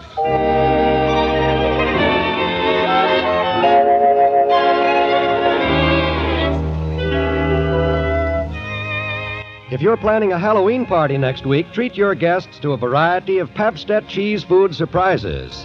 Pabst spreads like butter at room temperature for delightful sandwiches and snacks. Pabst adds rich cheddar cheese flavor to omelets, Welsh rarebits, and soufflés. And you also can slice it into neat wedges when chilled for serving with fruits and pie. Party time or any time, delicious, nourishing Pabst cheese food really satisfies. Get both tempting varieties, pimento Pabstet in the red package and golden cheddar Pabstet in the yellow package.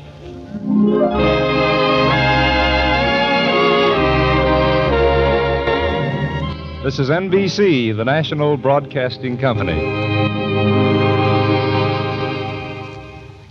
And it would be money that would cost Harold Peary his job. He got signed by CBS thinking that Kraft would go right along with him. Problem is, they didn't. They stayed at NBC, and they got Willard Waterman to be Gildersleeve. Didn't hurt the show. Everything went along just nicely.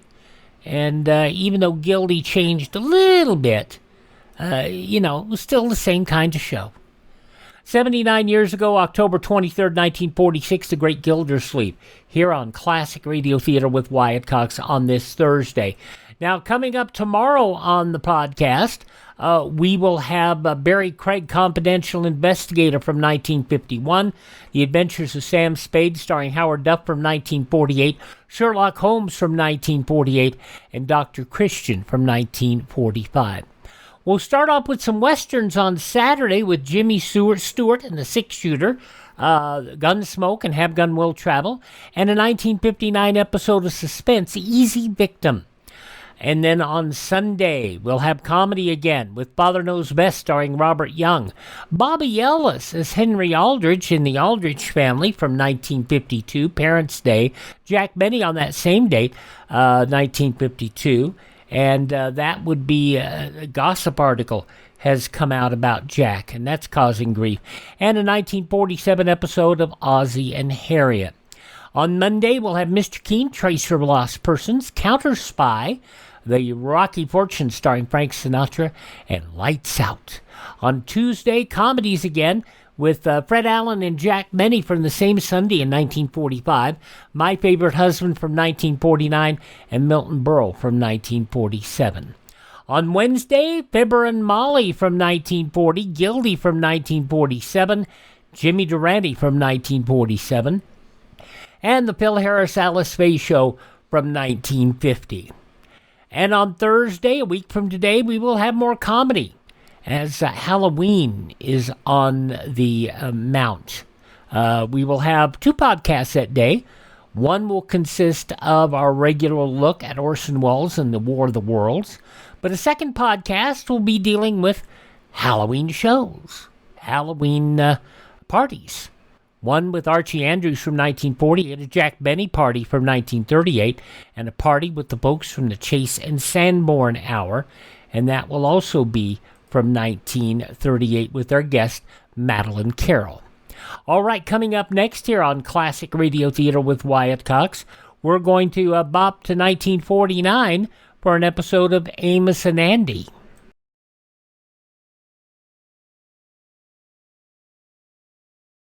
Ladies and gentlemen, last year's traffic death toll was 37,500, a 7% increase over 1950. The National Safety Council believes that the best way to promote safety on the road is for each of us to know and obey traffic laws, to read and heed traffic signs. So be careful. The life you save may be your own. Or possibly another podcast listener. Freeman Gosden, Charles Correll, in a program that still remains much maligned today, but it was funny. It was top 10. And a lot of people liked it and listened to it and took way too much offense to the show because they just wanted it to be funny. Amos and Andy. This is from 76 years ago, October 23rd, 1949, as Kingfish's star, Dunbick Carr. It's not his star, his car has been stolen. Hey, Andy, did you hear that whistle? Sure do, Amos. That whistle means rinse so white, rinse so bright, rinse so new. That's right. It means that this is Sunday, and we is on the air for 1950 Rinso with Solium.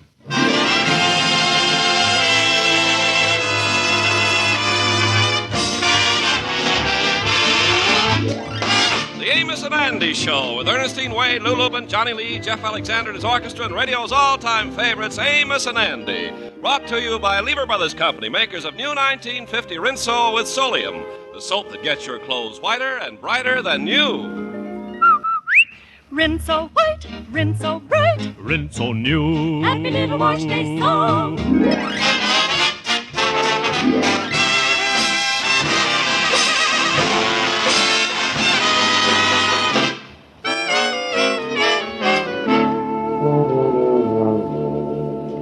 A few weeks ago, the Kingfish came into possession of a rather ancient automobile, which he's now trying to sell. The used car dealers laughed. The newspapers wouldn't even accept his ad. So finally, he's fallen back on what he knows from experience is his most likely customer. Well, there you is, Andy. Yeah, ain't it a beauty? Tell me, has you ever seen a car like this before? No, I can't say I is. Of course, I was only 42 years old. Oh, and this car ain't old, you know. It's one of the last models that was made in 1926. It is, huh? Yeah, it's a great shape. It's had 300,000 miles of careful driving. Yeah, look at it there. Nice light blue color with a yellow stripe around it. Yeah, you know, I've been looking at the thing here. Just what make is this, Kingfish? It don't look like nothing that I has ever seen. Well, I'll explain that to you, Andy. You see, over the years, this beautiful car has got to be a combination of the best features of a lot of different makes. Yeah? Well, is that a advantage? Oh, certainly. Where else is you going to find a car with a Stutz Bearcat motor and an Essex rear end? Oh, look here, Andy, tell you what you do. Why don't you hop in the car there and start the motor up there and listen to some nice running? Yeah, I'll get around over here. Hey, Kingfish, there ain't no door here on the driver's side. Well, they ain't supposed to be, Andy. It's an emergency exit. It's by order of the fire department. The other three doors don't open at all, you see. Go ahead now, slip behind the wheel there and start up, son. Push the button and listen to a purr. I'll crank it at the same time you push that. Go ahead. Yeah.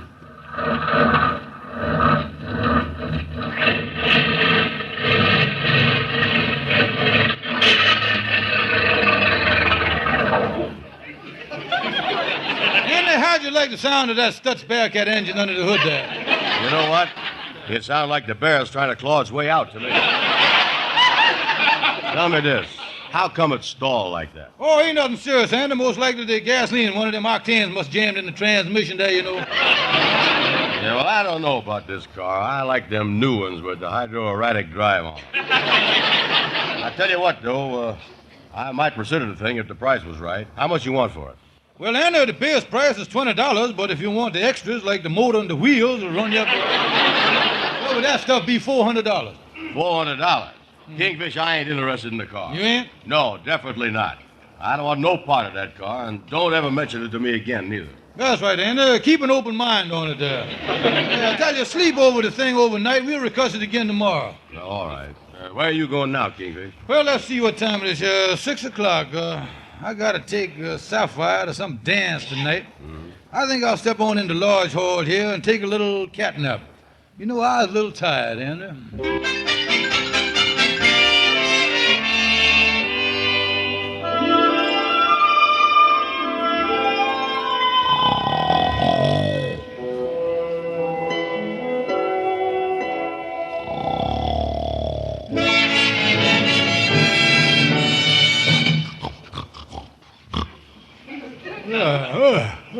Oh, me. I almost fell asleep there. Well, must have left the lights on. Wait a minute. That light's coming from the outside. Must be the northern lights. Maybe that's the aurora acid coming in. Oh, let me look at my watch here and see what time it is. Holy smokes, it's 5 o'clock in the morning. Where is I? I got to get home. I got to take Sapphire to a dance 8 hours ago. Oh, me. I'm late. What'll I do? Now, let's see. Wait a minute, that's funny. My car ain't in front of the lodge hall here where I left it. I wonder who... Holy smokes, it's way down the end of the block. Who in the world has been using my car? Well, I can't worry about it now. I got to get home and get there quick. Oh, me.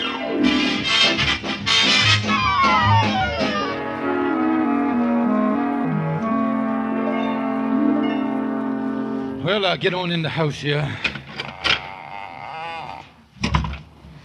Good. Ain't no lights on. Thank goodness Sapphire's still asleep. I gotta be careful. This is like going into a cage of wild bears. Is that you, George Stevens? Uh-oh, the old grizzly's awake. Good morning, sweetheart. I thought I'd hit the ball early this morning. Got dressed, made my bed up and everything, just leaving the house. Don't you give me that. Where you been all night? Well, now, look here, honey. You wouldn't believe me if I told you. I will believe you, George. I tell you, you won't believe me. I will believe you. All right, I dozed off at the lodge hall and didn't wake up till now. I don't believe you. Well, but that's the truth, honey. I was there for 11 hours. It was one of the deepest dozes I ever had. Lucky I had 3 cups of coffee before I went under, I'd still be going. Not only that, George Stevens, but you were supposed to take me to a dance last night. Yeah, I know. I had to go to the thing unescorted, and nobody danced with me. It was your place to be there. Well, that wouldn't have done no good. I can't force nobody to dance with you. What? Yeah, I was tired. Tried a lot of times there. Made a lot of enemies that way. Say, there's something I want to ask you. By any chance, did you come over to Lodge Hall and use my car to go to that dance? George, you must be out of your head. I wouldn't go near that old car. Well, that's strange. Somebody moved my car. I parked in front of the Lodge Hall this morning, and I found it a block away from there where I parked it. Listen, I ain't interested in your old car. And what's more, you certainly got your nerve coming home at this hour and expecting me to believe a trumped-up story like that. What do you think I am, nohow? Listen, if I told you, it would only start another argument. I don't want to talk to you no more. I'm going in the bedroom, coming in here with a crazy story like that. You was a fine wife. All I does is ask for a little understanding, and I don't get it. I tell you one thing, Sapphire. It'll be a dark day before I ask you for anything again. That suits me fine, you big bum. Whoever made up that expression about a man's better half ought to get a load of her. Well, I ain't gonna be able to go back to sleep now. I'll just sit up here in the front room. I'll turn on the radio. Oh, me. Life really got its problems already. The current developments on the European front up to this moment. Now for the local scene. In a daring pre-dawn robbery, a lone gunman burglarized the Robbins Jewelry Store on Lenox Avenue. A loss of over $2,000 in jewels was reported. The only clue to the identification of the gunman is that he made his getaway in a light blue sedan with a yellow stripe around it. And the door on the driver's side was missing. Oh, me. What'd he say? The police have started a citywide hunt. In Washington, the Congress... Holy smokes. So that's what's happened to my car. Oh, me, it was used in a robbery. They can't pin this on me. Oh, can they? Oh, me. Sapphire, I gotta talk to you. I need your help. You need my help. You certainly got a short memory. Only 1 minute ago, you said it would be a dark day before you ever asked me for anything again. Honey, the eclipse is here.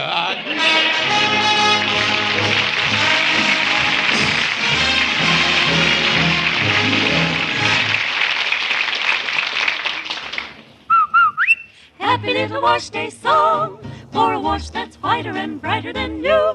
Rinso washes, Rinso new. Rinso white, Whiter than new. Rinso bright, Brighter than new. Rinso white, Rinso bright. Rinso new. Rinso new. It's an amazing fact. 1950 Rinso with Solium gets white clothes whiter, washable colors brighter than new. Rinso new. Even on rainy days, Rinso puts sunshine in your wash. No other soap can make your wash so white, so bright, because no other soap contains the scientific sunlight ingredient, Solium. 1950 Rinso gets out more dirt. Yes, gets out more dirt than any other type of wash day product. Yet Rinso is so safe for clothes, so kind to your hands. Get Rinso today. See your wash become whiter, brighter than new. Rinso white, Rinso bright. Rinso new. Happy little wash day song.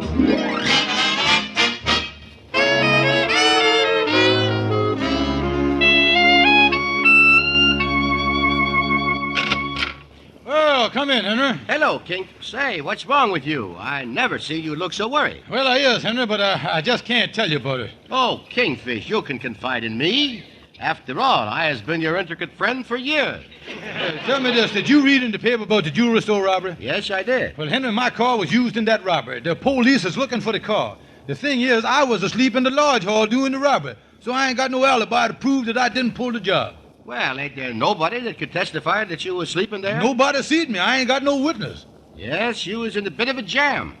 On top of having no alibi, your absence at the dance last night had everybody talking. It did, huh? Oh, yes. Sapphire tried to cover it up by saying you was working. That brought down the house. Henry, this thing is closing in on me. What must I do? Well, the only way that they can link you with the crime is through the car. The obvious thing is to dispose of the car. Yeah, that's right. Dispose of the car. Mm-hmm. And I think I know just the disposal unit to use. Yeah, I'm going to get rid of that car fast, because they could convict me of a jewelry store robbery on circumstantial evidence alone. Yes, they could. Well, I was in a mess, Henry. Yes, I'd say you were, Kingfish. Now, listen, Henry, you don't by no chance think that I committed the jewelry store robbery, though, do you? Oh, no, Kingfish. I've known you for a long time. I know your habits and your character. You would never commit any such crime. Thanks, Henry. That'd make me feel better. By the way, when the heat is off, I hope you let me have first crack at that jewelry. Yeah.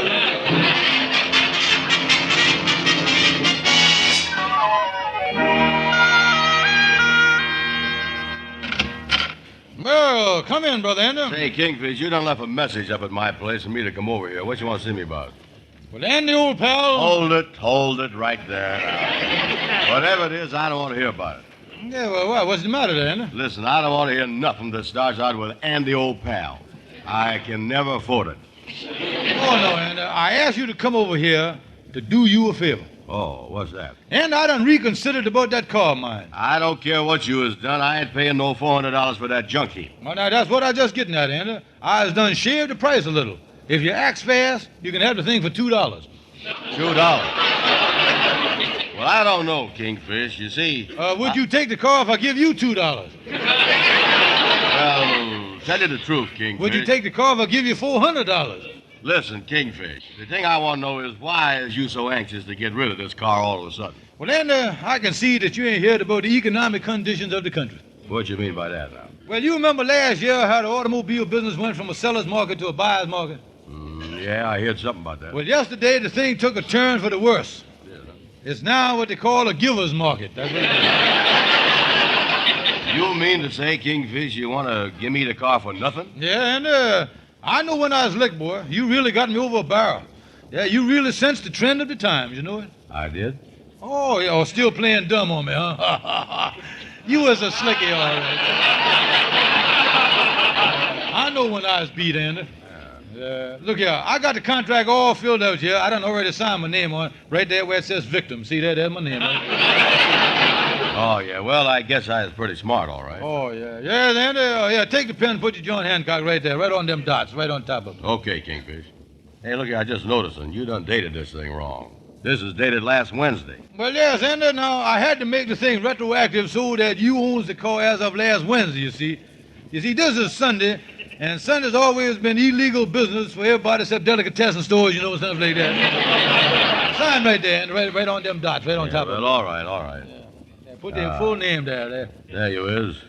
Andrew Hogg Brown. Yeah, congratulations, Andy. You is now a full-fledged retroactive car owner with no kickback. Yeah. You know, Kingfish, for a minute there, I think you was trying to jip me.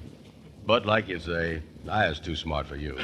Yeah. Oh, hi, Amos. Come in. Come in. Hello there, boy. Say, Kingfish, I was just talking to Henry Van Porter. That's terrible, your car being used in that holdup last night. What was that? Tough break about your car there, Andy. And if there's any way I can help you in your trouble, just call on me. See you later, Andy. Hey, Kingfish, you sit right where you is. You ain't going no place. Yeah, well, now, wait a minute. Let go of my necktie. You sit back down there. Oh, yeah? fellas, now, take it easy. Kingfish, I'm going to beat you to a pulp. Then I'm going to beat up the pulp.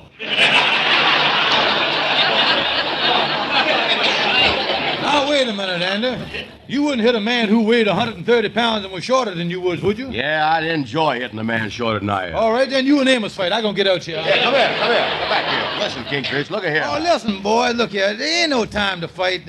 Whoever owns that car ought to go to the police and explain the thing. Yeah, well, why don't you take his advice, Andy? Amos is trying to help you. Now, listen here, Kingfish. And believe me, you is the owner of the car.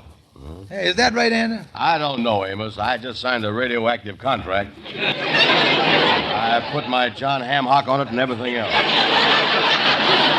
Well, all I know is, boys, that whoever owns that car better go to the police and get the thing straightened out, or there's going to be real trouble. So long, fellas. That Amos. Go to the police.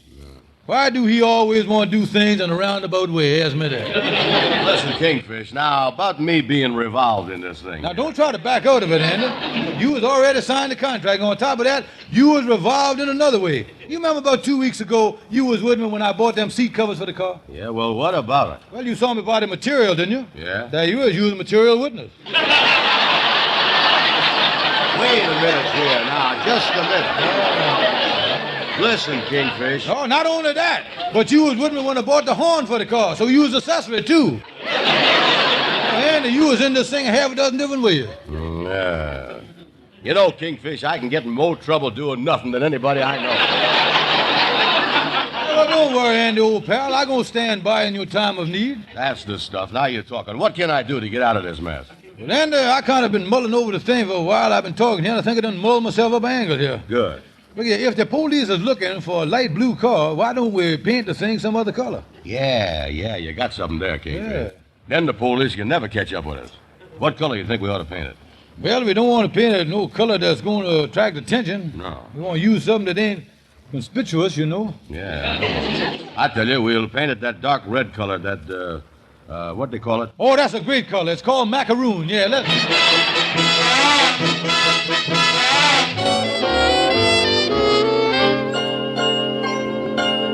Well, Andy, we sure done a nice paint job on that car. Look at that. You don't look bad standing there at the curb, do it? Oh, no, that's a nice shade of macaroon, all right. Yeah. Yeah, the police ain't never going to come after us now, is they? Oh, no, they're looking for a blue car, you see. We got a red one there. We is in the clear, all right. Oh, yeah. Holy mackerel. What's the matter, Andy? Look who's riding down the street here on one of them new two-seater tandem bicycles. Shorty the barber. Now I have seen everything. Well, hello there, Shorty. Well, I'll be doggone if it. Imagine, I never expected to see. Hi, fella.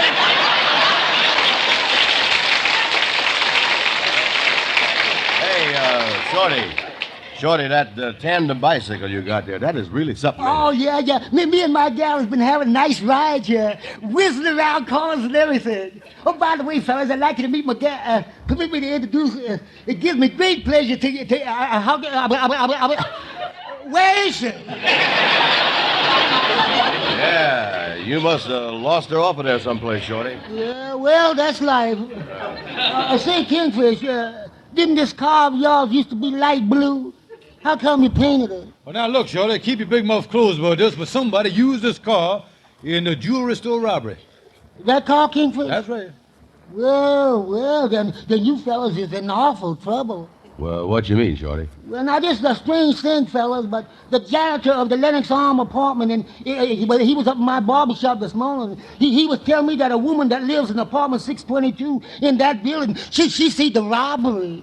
You mean that a woman in apartment 622 see the robbery, Shorty? Oh, yeah. Yeah, it seems that she managed to catch the last 3 numbers of the license plate, and she's decided to turn the information over to the police the first thing tomorrow morning. You know what that means, Andy?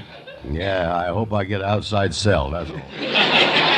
Shorty, tell me this. Who is this woman? You know anything about her? Well, all I know is that the janitor was telling me that she is always entering all kinds of contests, trying to win prizes. In those contests, trying to win... See, wait a minute. You know, Andy, if we was to get this woman out of town, why, she couldn't go to the police tomorrow. And I think that contest stuff give us the angle we need. Yeah, if she gives the police that license number, we're going to be in terrible trouble, you know that. Oh, what you talking? Don't be silly. Even if they put you in jail, they couldn't keep you there. Oh, they couldn't, Shorty? No, you could get a bail bond from, you could get out on a writ of habeas, you could get out on habeas corpus, want to buy a hacksaw?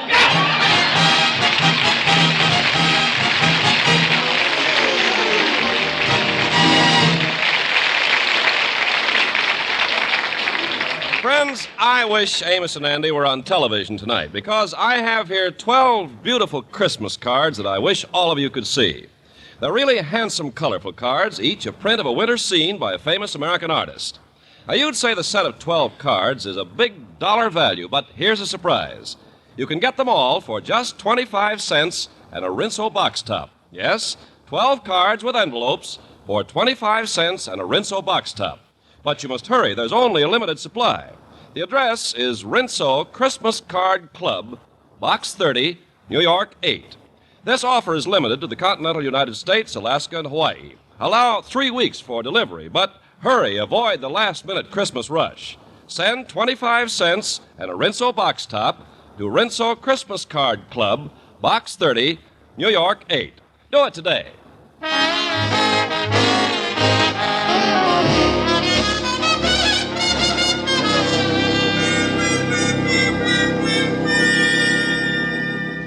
Well, Andy, here's the woman's apartment, 622. Her name is Miss Higgins. Yeah. Now, remember, the whole thing is to get her out of town so that she can't give the cops our license number. Yeah, we're going to use that contest angle on her, huh? Yeah, that's it. Everybody in town has done entered that Crystal Crunchy contest. Yeah. And if she crazy about contests, she certainly ought to be in that one. I'll ring the bell, you know. Okay.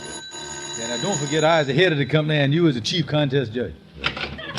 How do you do? Madam, allow me to congratulate you. I is here to tell you that you is the winner of the Crystal Crunchy contest.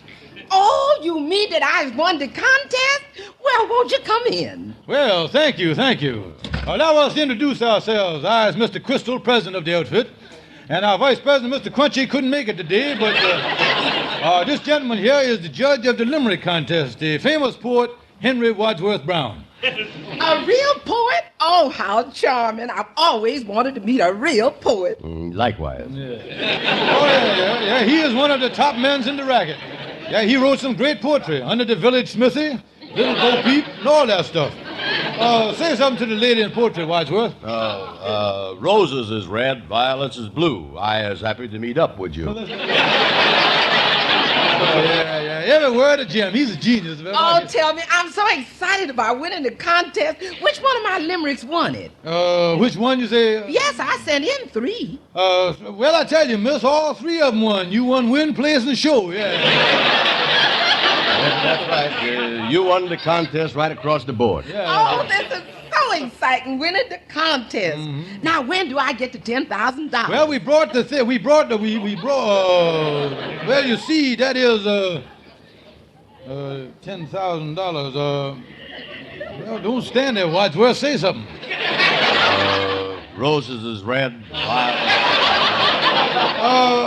Excuse me for protruding, miss, but you said something about 10... It said in the paper the first prize was $10,000. Now, well, miss, I guess you read the rules of the contest, but you ain't read them careful enough. You said the first prize was $10,000 or a trip to Boston. Now, you was done won the all part of the contest. But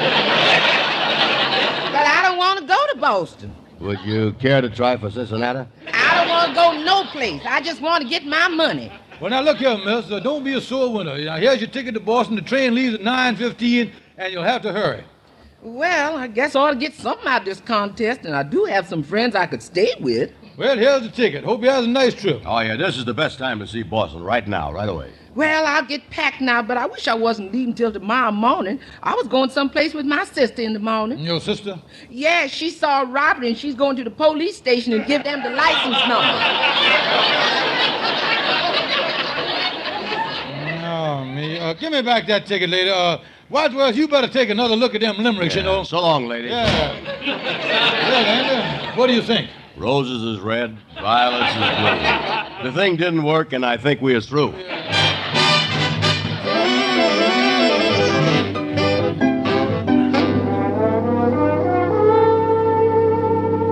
Andy, when the police gets our license number tomorrow morning, we're really going to be in trouble. Oh, yeah, I was really getting scared, Kingfish. Say, look who come into the drugstore there. Yeah, he got a briefcase under his arm. Yeah, the Calhoun, the politician. Come on, look at you. Hello there, boys. I ain't seen you in a long time. Say, Calhoun, we is in trouble. Could we retain you as a lawyer to defend us? Sorry, I'm moving right along. We need your help. Sorry, I'm moving right along. We got $10 in cash. I just come to a full stop. Well, listen, here's the thing, Mr. Calhoun. The car we got was used in that big jewelry store robbery, and the police got the license number. Well, the thing for you to do is to switch license plates. Oh, yeah. You mean switch the front one to the back and the back one to the front? Kingfish, I has had a lame brains, but this friend here of yours has got a compound fracture. Yeah, look, Andy, Calhoun's got a good idea there. Look here, I just remembered.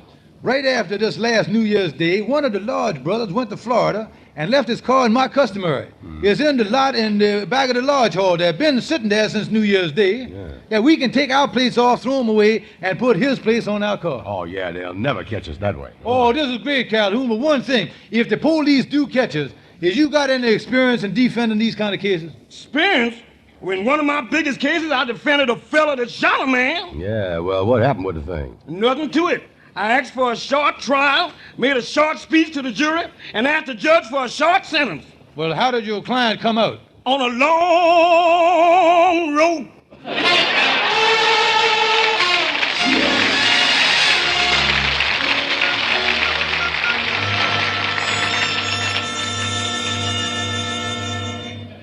Well, Kingfish, we sure got out of that mess all right. Yeah, Handy, with them license plates from that other car in here, we ain't got nothing to worry about now. Yeah, I'm breathing a lot easier now. Yeah, and you know something? My car never run better. Done had the motor tuned up and everything. Wait a minute, your car, Kingfish, ain't you got the future tense messed up with the past popsicle or something? Hey, what you mean, Handy?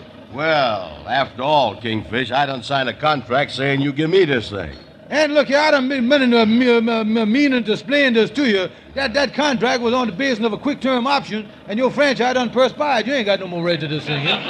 Wait a minute here. This is the dirtiest trick you done ever pulled on Well, you me. was through with the car. It belongs to me. Oh, wait a minute. I don't never want to have nothing to do with you again. Stop this car and let me get out of here. Well, all right. If that's the way you feel about it, it's all right with me. I'll stop the car. All right. Now get out of here. So long, you big bum. I never want to speak to you again. Yeah, go ahead. That boy sure is a sorehead. Ain't no sense in trying to be nice to nobody. That's the way I figure the thing. Oh, what is this? What is this here? All right, buddy, get your hands up there and don't try anything funny. Well, now, wait a minute, officer. You got the wrong man. I didn't have nothing to do with that jewelry store robbery. Jewelry store? We cleared up that case this morning. Well, then you won't be needing me then, huh? Oh, yes, we will. Those license plates identify you as the man who held up the United States Post Office last New Year's Day. Oh, wait a minute.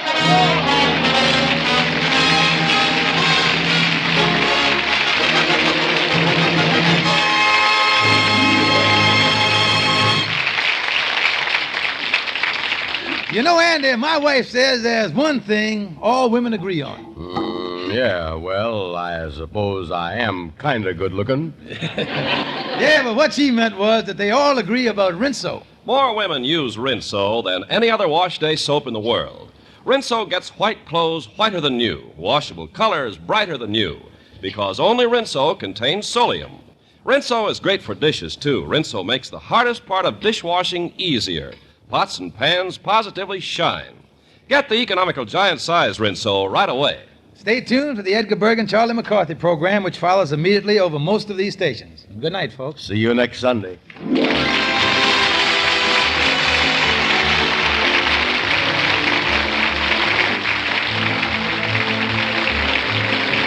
Lifebuoy Gets Skin Cleaner gives you longer all-over protection after your daily bath. Remember, there's not just one or two, but 13 areas of the skin where doctors have found BO. Lifebuoy protects you all over, gives you top 24-hour security. Get Lifebuoy right away. Be sure and listen to the Amos and Andy Show at this same time next Sunday. This is CBS, the Columbia Broadcasting System.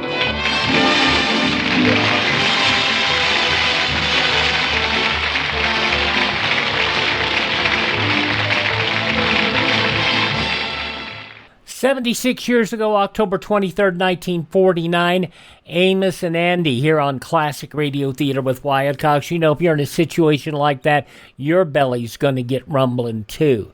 It really is. Check out Professor B's Digestive Aid. It's free to check it out. And if you use my promo code Wyatt, you'll save 10%. So check it all out. That is at profbees.com, profbees.com. And the good part about it is it's natural. All you got is pure honey and apothera, a revered herb from ancient Rome. So, you know, they used to know stuff back in the day. Better than we do sometimes these days. Check it out, Professor B's Digestive Aid. That's at profbees.com, profbees.com. Click the link in the show notes, use my promo code Wyatt, and save yourself 10%. profbees.com. As we continue with classic radio theater with Wyatt Cox in just a moment, Ezra Stone forgot to, as Henry Aldrich forgot once again to do something, and he's in trouble. That's next on the Aldrich Family.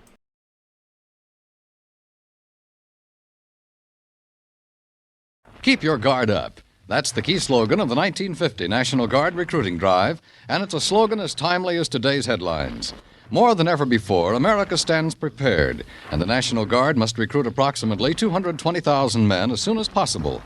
By joining the National Guard, young men will have the advantage of choosing their own unit and preparing themselves for promotion by being in a job for which they are best qualified. Investigate the National Guard now. Help America to keep up its guard. Go a little further back than that. Go back to 1941 for an episode of The Aldrich Family starring Ezra Stone. 84 years ago, Henry has forgotten to mail a letter. And that causes a whole bunch of grief. But then, doesn't it always?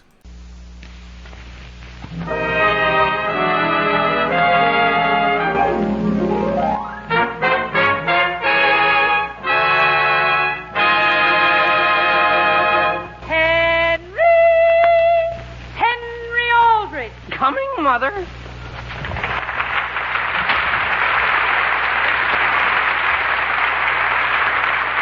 The Aldrich Family, written by Clifford Goldsmith and starring Ezra Stone.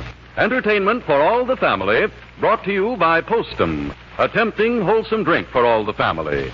Postum.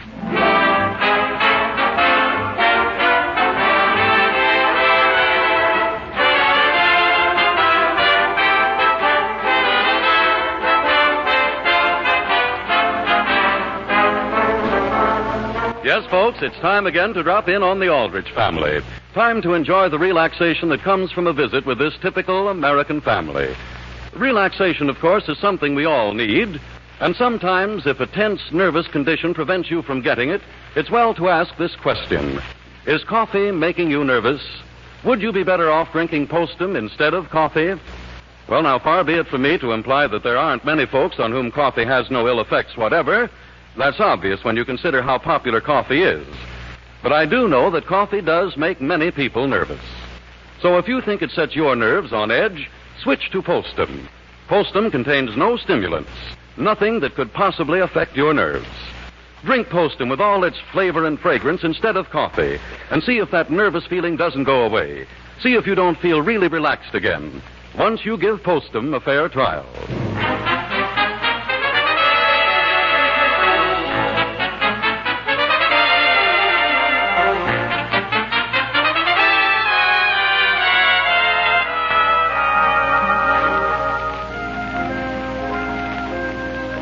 Tom Sawyer, Penrod Schofield, and Huck Finn are real boys to all of us, because their adventures and their ways of thinking are those of every real boy. And now Henry Aldrich joins the ranks of America's favorite youngsters, a boy from your own block, or even perhaps from your own home.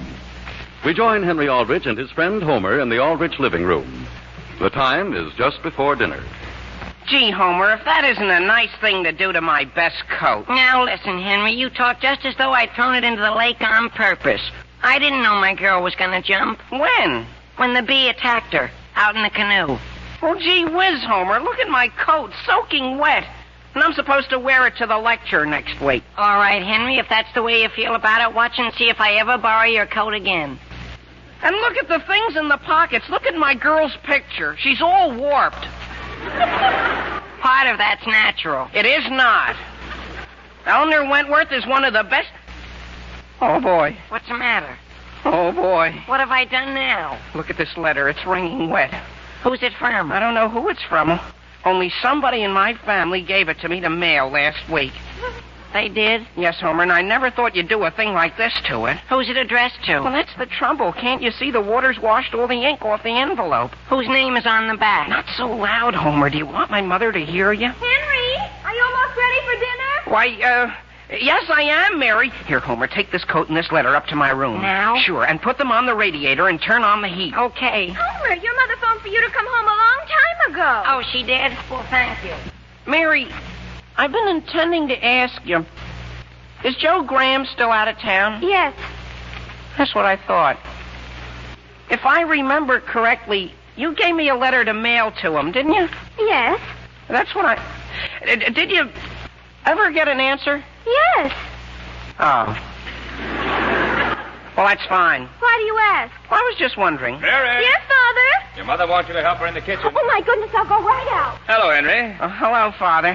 Homer gone home? No, sir, he's upstairs drying... He's upstairs, sort of... He's upstairs. You say he's upstairs? Yes, sir. Just temporarily. How did everything go with you today? Fine. How's business? Fine. How are the mails coming through? The mails? What mails? Well, just the mails. Well, they're coming through fine. Why do you ask that? Well, I was just... Henry! Yes, Mother? Dinner's all on the table. We'll be right there. Sam, come in and start talking. Yes, Alice? Look, Mother, is there anything, just offhand, that you can think of that I haven't done that you told me to in the last few weeks? What do you mean by that? Well, I don't know. I was just asking. Alice, how are the tickets going for the lecture at the Women's Club? Sam, I'm worried sick. What's the trouble? Well, dear, I hadn't had any word from the man that's coming to give the lecture, and here it is less than a week off. Mother, aren't you chairman of the lecture committee? Yes, dear. Why don't you hear from him? Well, Henry, I wish I knew why. Oh. When did you write to him? Last week, I gave you the letter to mail. You gave it to me? Sam, I'm almost positive I did. Didn't you mail it? If you gave it to me, I mailed it. Henry, did Mother, could I have the bread, please? Here you are. And, Father, shall I pass this who's it to Mother? Yes, please. Goodbye, Henry. I think everything's going to be all right. What's that, Homer? What's going to be all right? Well, I don't think he meant anything special, Father. Sam, how much time do you think I'd need to get an answer to my letter? Well, 3 or 4 days should be more than enough. Actually, it only takes 2. Mother, what city does the lecturer live in? He doesn't live any place. He travels all over. Oh, that's too bad. Maybe that's why he didn't get your letter, Mother. He's spending all of this month in Chicago, Mary. In Chicago? Yes, Henry. On what street? What difference does it make? Alice, are you sure you addressed the envelope correctly? I'm almost positive I sent it to 721 St. Eggleston Drive. 721? Yes, dear. What's his name? Henry. Well, Mary, can't you take an interest in this lecture, too? I'm not going to it. Oh, yes, you are, dear. We're all going. Am I going? Now, Sam, you've got to go. And ruin an entire evening? Dear, I don't care for John William Steber any more than you do, but after all, I'm chairman, and the least you can do is go and hear Steber. Steber? Steber? How would you spell a name like that? Henry, what difference does it make? Well, after all, suppose somebody came up to me and said, did you ever hear of John William Steber, 721 St. Eggleston Drive, Chicago? I wouldn't even know how to spell it.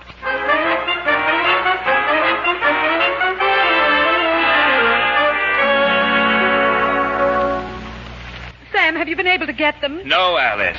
The long-distance operator will call us the minute she does. Well, I'm afraid we're making a mistake.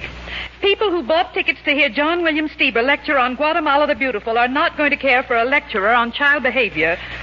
How about getting old Uncle Jim Murphy over here on the edge of town? What for? Well, he used to put on a magic act for the children at the hospital every Christmas. Dear, let's not be ridiculous. It's better than nothing. You've got to have something when the crowd gets there Tuesday night. Let me see that letter once more. What letter? The one that came this morning from John William Steber. Here. And for as long as I live, I'll never understand how a mistake like this happened. He says, Dear Mrs. Aldrich, I regret very much that I must change my plans and decline your offer to address the Centerville Women's Club Winter Forum. I enclose a letter which was apparently sent to me by mistake. Yours truly, J.W. Steber. Sam, how did I ever do a thing like that? This letter he returned was to Aunt Sue. It looks as though he dragged it out of some lake. Dear Sue, don't for heaven's sake come all the way to Centerville just to hear John William Steber next Tuesday night. Why the club ever voted to have him, I'll never know. He's a terrible bore. Yes, very well put. Sam, I don't think he had any right to turn down an important engagement just because of the petty opinion of one individual. You mean this opinion? But he had no right to read it. After all, he could see it wasn't for him. Alice, you're lucky the man isn't suing you. Father, could I have my allowance for this week, please? Your allowance, Henry? Oh, gee whiz, did Mother get a letter from... Did Mother get a letter? Yes, dear, from Mr. Steber. Oh, then that's not on our minds anymore. What do you mean, our minds? Well, isn't it an answer to... Can he come? No, dear. He's very much upset over something. In fact, I did a very absent-minded thing. What? Well, I wrote a letter to your Aunt Sue, dear, and addressed it to Mr. Stieber. And he was just a little hurt. Oh. Is that the letter that you... You mean that letter? That's too bad. Yes, Henry, it is. Oh, yes. Well, look, is there anything I can do? No, dear. What could you possibly do? Well, I feel I ought to do something. And I wish you could. Oh, here's your allowance, son. Well, on second thought, Father, I don't think I need any this week. Where are you going that you don't want any? Well, just over to see Eleanor Wentworth. Well, don't come home too late. No, Mother. Goodbye, Henry. Goodbye, and I'm certainly sorry this happened.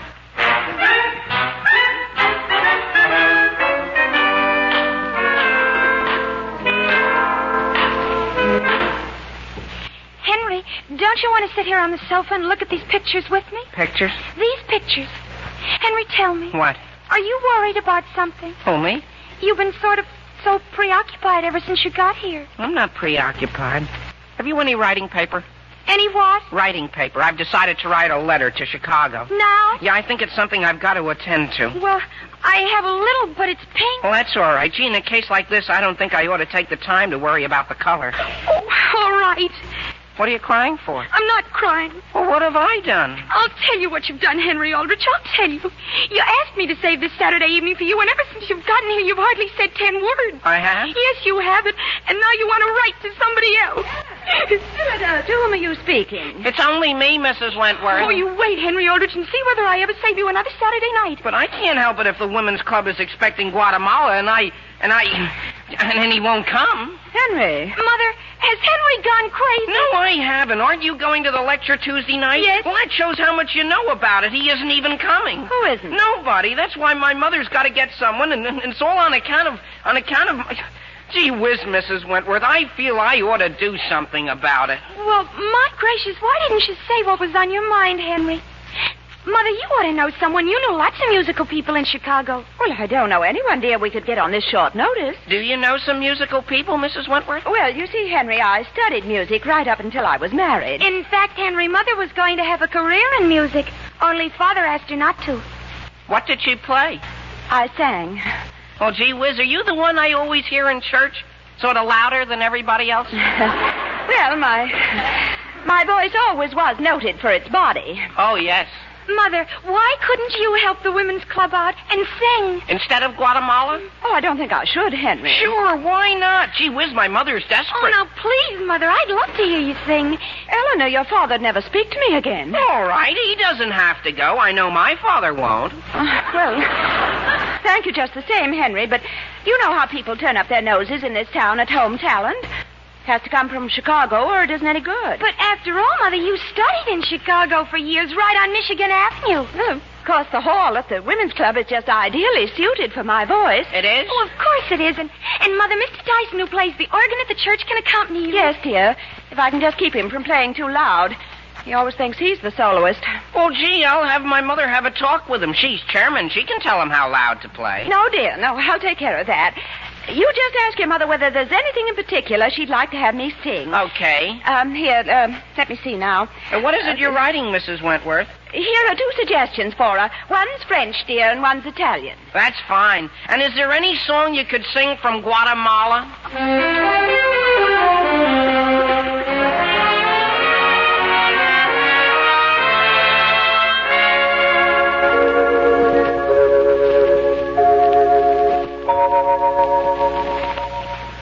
Well, as usual, the tune Henry's playing seems to be just slightly off-key, and it remains to be seen whether he'll strike any more sour notes. In the meantime, if I may, I'd like to suggest a sweet note, something that should strike a chord of harmony with all of you who enjoy having a good hot drink with your meals. Folks, try a steaming, fragrant cup of delicious Postum. Sugar and cream it to suit your taste, and see if you don't agree that it's tops for goodness. I'm sure you will, because Golden Brown Postum gives you just what you want in a mealtime drink. Cheering warmth to give you that glowing feeling, tempting fragrance that says, drink hearty, and best of all, Postum's really grand flavor. Just don't expect Postum to taste like coffee any more than you'd expect coffee to taste like tea. For Postum naturally is different. Its flavor is distinctive, And believe me, when you taste it, you'll say, this shouldn't be called postum. It should be called post-mmm. So tomorrow, make postum for everyone in your family. Serve it to youngsters as well as grown-ups. And see if you don't agree that there's no hot mealtime drink quite so good as postum for all the family.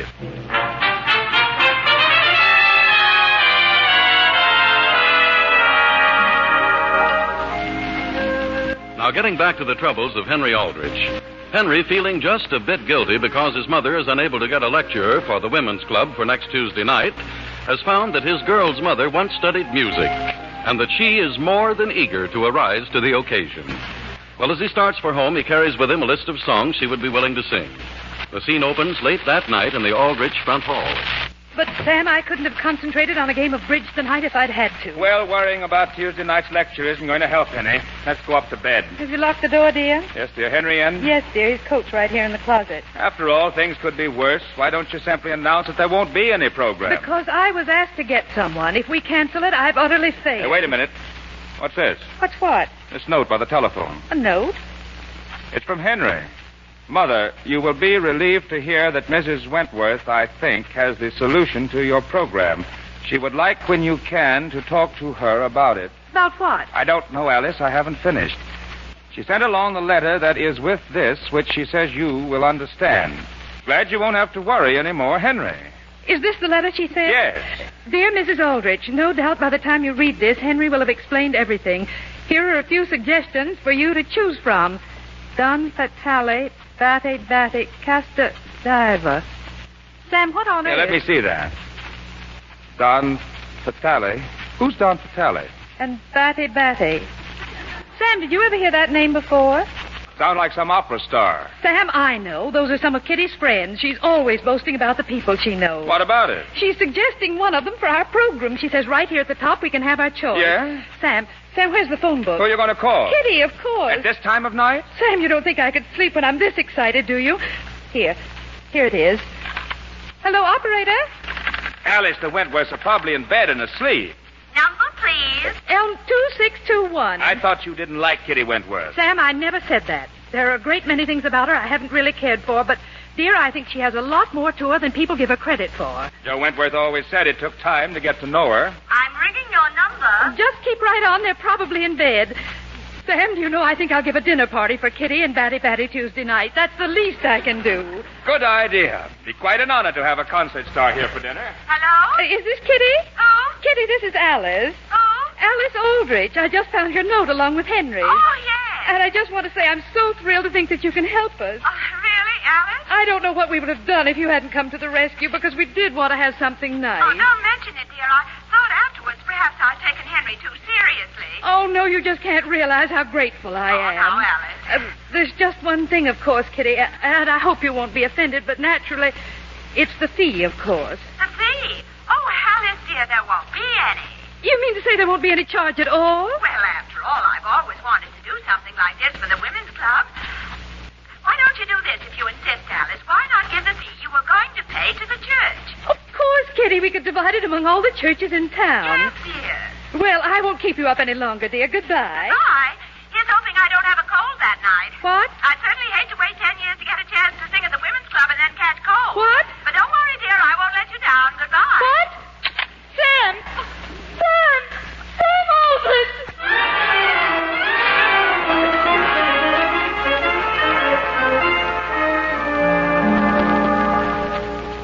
Here's your orange juice, Mother. Oh, thank you, Mary. You want another pillow under your head? No, thank you. Now, Mary, if I were you, I'd tiptoe back downstairs.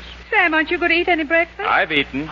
Mother, do you mind if I ask you just one question before I go? What is it? Why aren't either of you speaking to Henry? That's just a little matter concerning us, Mary. But, Father, I'd like to know because maybe I shouldn't be speaking to him either. You shouldn't. Really? Now, just go downstairs. Yes, Father, I'll go. Aren't you going to drink your orange juice, Alice? Sam, you can look at this objectively. You can look at it as a man would. What shall I do? I have no idea. Of course, there's a lot of influenza around.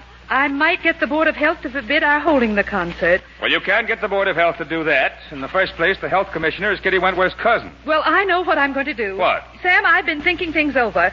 I have entirely too much work to do around this house. My family needs me, Sam. I'm going to resign. From what? From the Women's Club. Alice, you can't do that. But I've heard her sing.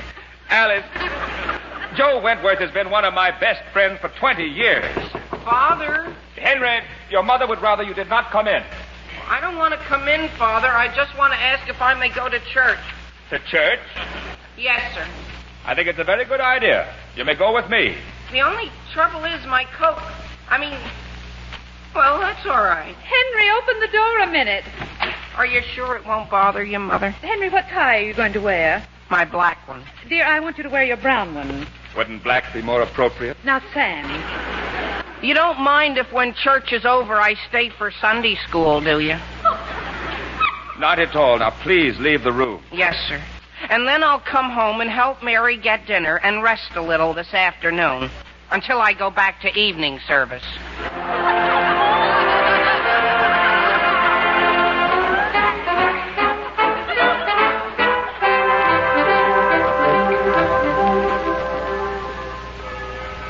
Better step along, Henry, or we'll be late. Gee, there are quite a few going to church this morning, aren't there? Yes, sir. Father, have you heard whether there's much influenza around? Oh, I understand there's some. Nothing serious, however. Oh. Father, how big is the fire escape at the Women's Club? I have no idea. Gee whiz, which house is all that singing coming from? I believe that's coming from the Wentworths. From the Wentworths? You mean she's warming up already? Yes. Let's cross the street.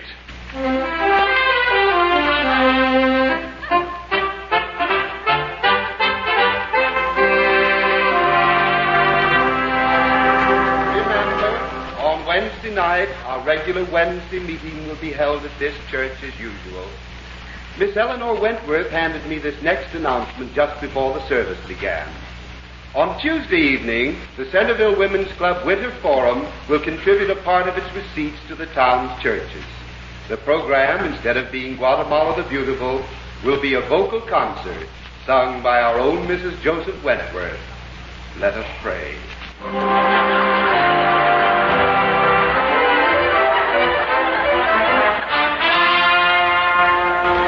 When was that telegram sent, Alice? This morning, dear, the 20th. What does it say? Only speaker we can send you for your program tomorrow evening is Dr. Calvin Anderson Butler on subject of child behavior. Has had 11 years' experience in boys' reform schools and guarantee he will solve your problems. Please wire. Is that all? Sam, I've made up my mind. I'm going to phone Kitty Wentworth and tell her just as nicely as I know how that we do not want her to sing. But, Alice, you can't tell her that. I don't care. We're going to have Dr. Calvin Anderson Butler. Number, please. Elm 2621. Very well. Maybe it is for the best. No, I don't know why I didn't have enough courage to do it in the first place. I'll have a talk with Joe Wentworth. He'll understand. Hello? Hello, Eleanor. May I speak with your mother, please? Oh, she isn't here right now, Mrs. Aldrich. Well, Eleanor, when do you expect her back? I'm afraid not until sometime tomorrow. Tomorrow? Yes, she's gone to Chicago. Where? To Chicago. She wanted to get some new clothes for the concert tomorrow night. Really? Well, isn't that lovely, dear? Yes, and while she's there, she's going to work for a while with her old singing teacher. Oh, I see. Goodbye, Mrs. Aldrich. Goodbye, Eleanor. Sam. Alice, take a look at this. What is it? The morning paper. Here it is, the whole thing. Sam, it's a picture of Kitty. And look at the heading. Local thrush to replace Guatemala. Now, Alice, this is no time in which to have hysterics again.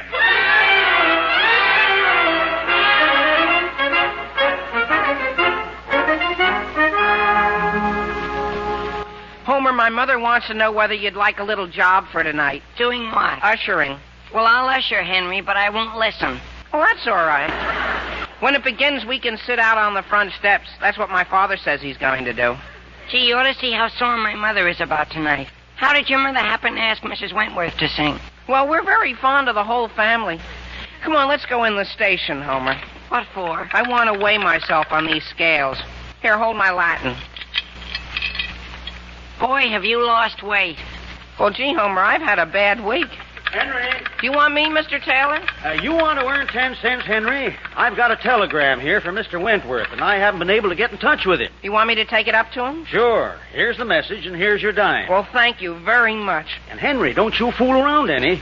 I think that telegram's important. Oh, you can depend on me, Mr. Taylor. I'll hold it in my hand so I can't possibly forget. Thank you very much. Hello? Centerville Station. This is Joe Wentworth speaking. Is that 320 from Chicago about on time? Say, I've been trying to get you. I just sent a telegram up to you by Henry Aldrich. A telegram? I didn't take it when it came in, but I understand it. It said your wife is stuck in Chicago without any money. Who, Kitty? It's too bad she didn't get a round-trip ticket when she bought it. What did she do, lose her purse? No, I understand she said she spent more money on clothes than she figured she would. And the telegram Henry's taking up to you has the address where you're supposed to wire the money. I see. Well, thank you very much. Sorry I can't get to your wife's concert tonight, Mr. Wentworth. Seems my wife forgot we had a previous engagement. Too bad. By the way, do you see those two boys coming up Main Street? Yes, sir. One of them isn't Henry Aldrich, is it? I believe it is. Oh, yes, so it is. Well, I guess I'll be stepping down Walnut for something.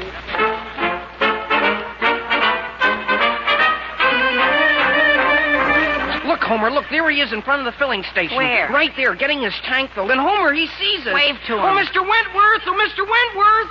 What's the matter with him, Henry? He's driving right off. Well, gee whiz, I could have sworn he looked straight at us. Boy, am I getting sick of this, Henry. We haven't been looking for him for so long, Homer. Only about 2 hours. Sure. At the rate of 5 cents an hour. From now on, we work for nothing. Well, I don't understand why we didn't catch up with him this time. He looked right at us again and then beat it into this drugstore. Maybe he's getting blind, Henry. Well, look, just so he doesn't miss us again, I'll go in this door and you slip around the corner and go in the side door. Okay. We've got him cornered, Homer, and we haven't anything more to worry about.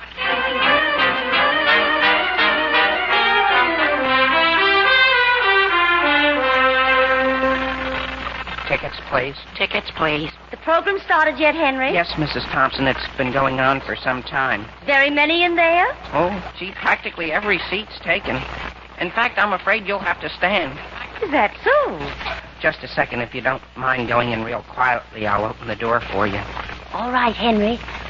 And so far, ladies and gentlemen, I have given you only the basic fundamentals of our subject for this evening, child behavior. During my first 3 years at the head of a reform school... He's pretty good, isn't he, Henry? Not bad. I think everybody's having a good time, don't you, Homer? My father even came when he heard what the subject was. Program started, boys. Well, gee whiz, Mr. Wentworth, where did you come from? Nowhere in particular. Did your father meet the speaker? Yes, sir, and I've got a telegram here I've been trying to give you ever since 3 o'clock this afternoon. A telegram? Yes, sir, and they said it was very urgent. Yes? All right to go in this door here? But aren't you going to read it? I'll read it later. I want to hear the lecture. And I want to thank you for delivering it, Henry. I thank you very much. Oh, I don't know whether you can get a seat in there or not. I think I can. Your father said he'd save one for me. Oh, have you seen him? Had a little talk with him this afternoon.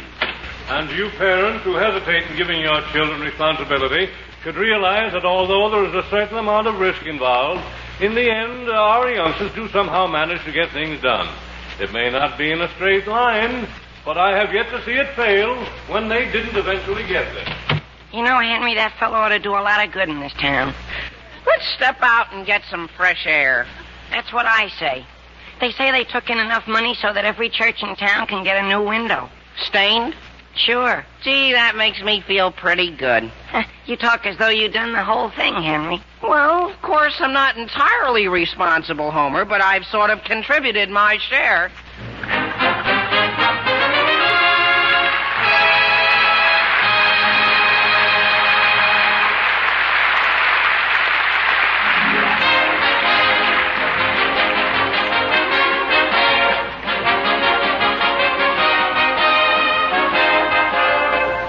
Henry Aldrich will be back in just a moment. In the meantime, friends, remember your 2 best reasons for drinking Postum are these. Because if coffee makes you nervous, Postum can't possibly affect your nerves. And because Postum really does taste swell, it's a grand, flavorful drink for all the family. So get Postum from your grocer tomorrow. Our program tonight has come to you from the Philadelphia Forum. Listen again next week to the Aldrich Family, same time, same station, for another sparkling half hour with your favorite youngster, his family, and his pals. The Aldrich Family, starring Ezra Stone, is written by Clifford Goldsmith. Original music is composed and conducted by Jack Miller. This is Harry Von Zell saying you will enjoy fragrant, flavorful Postum. And remember, Postum contains no stimulants. It cannot make you nervous. Good night.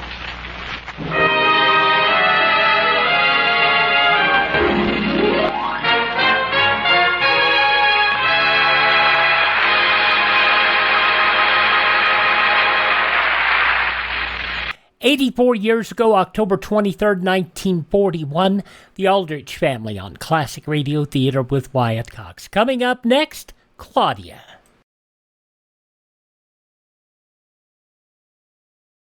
The crusade for freedom is a crusade for your freedom and mine. The truth dollars people send the crusade for freedom help preserve our own freedom, even as they get the truth and hope to people behind the Iron Curtain.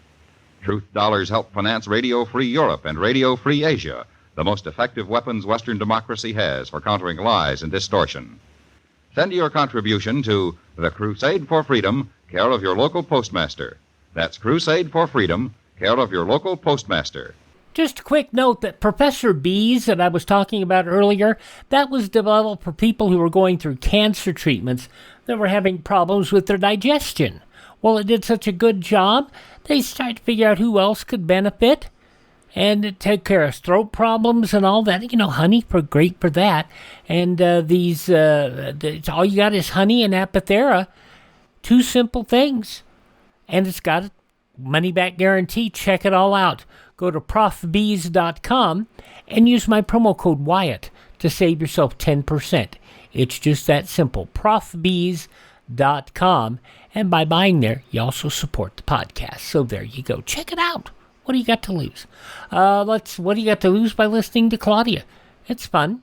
And they're getting things started and setting up the household. 78 years ago, October 23rd, 1947. Your Coca-Cola bottler presents Claudia.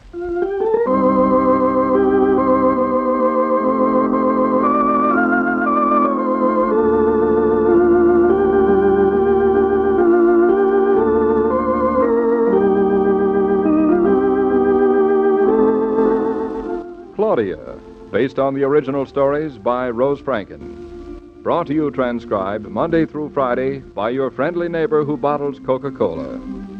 Relax, and while you're listening, refresh yourself. Have a Coke.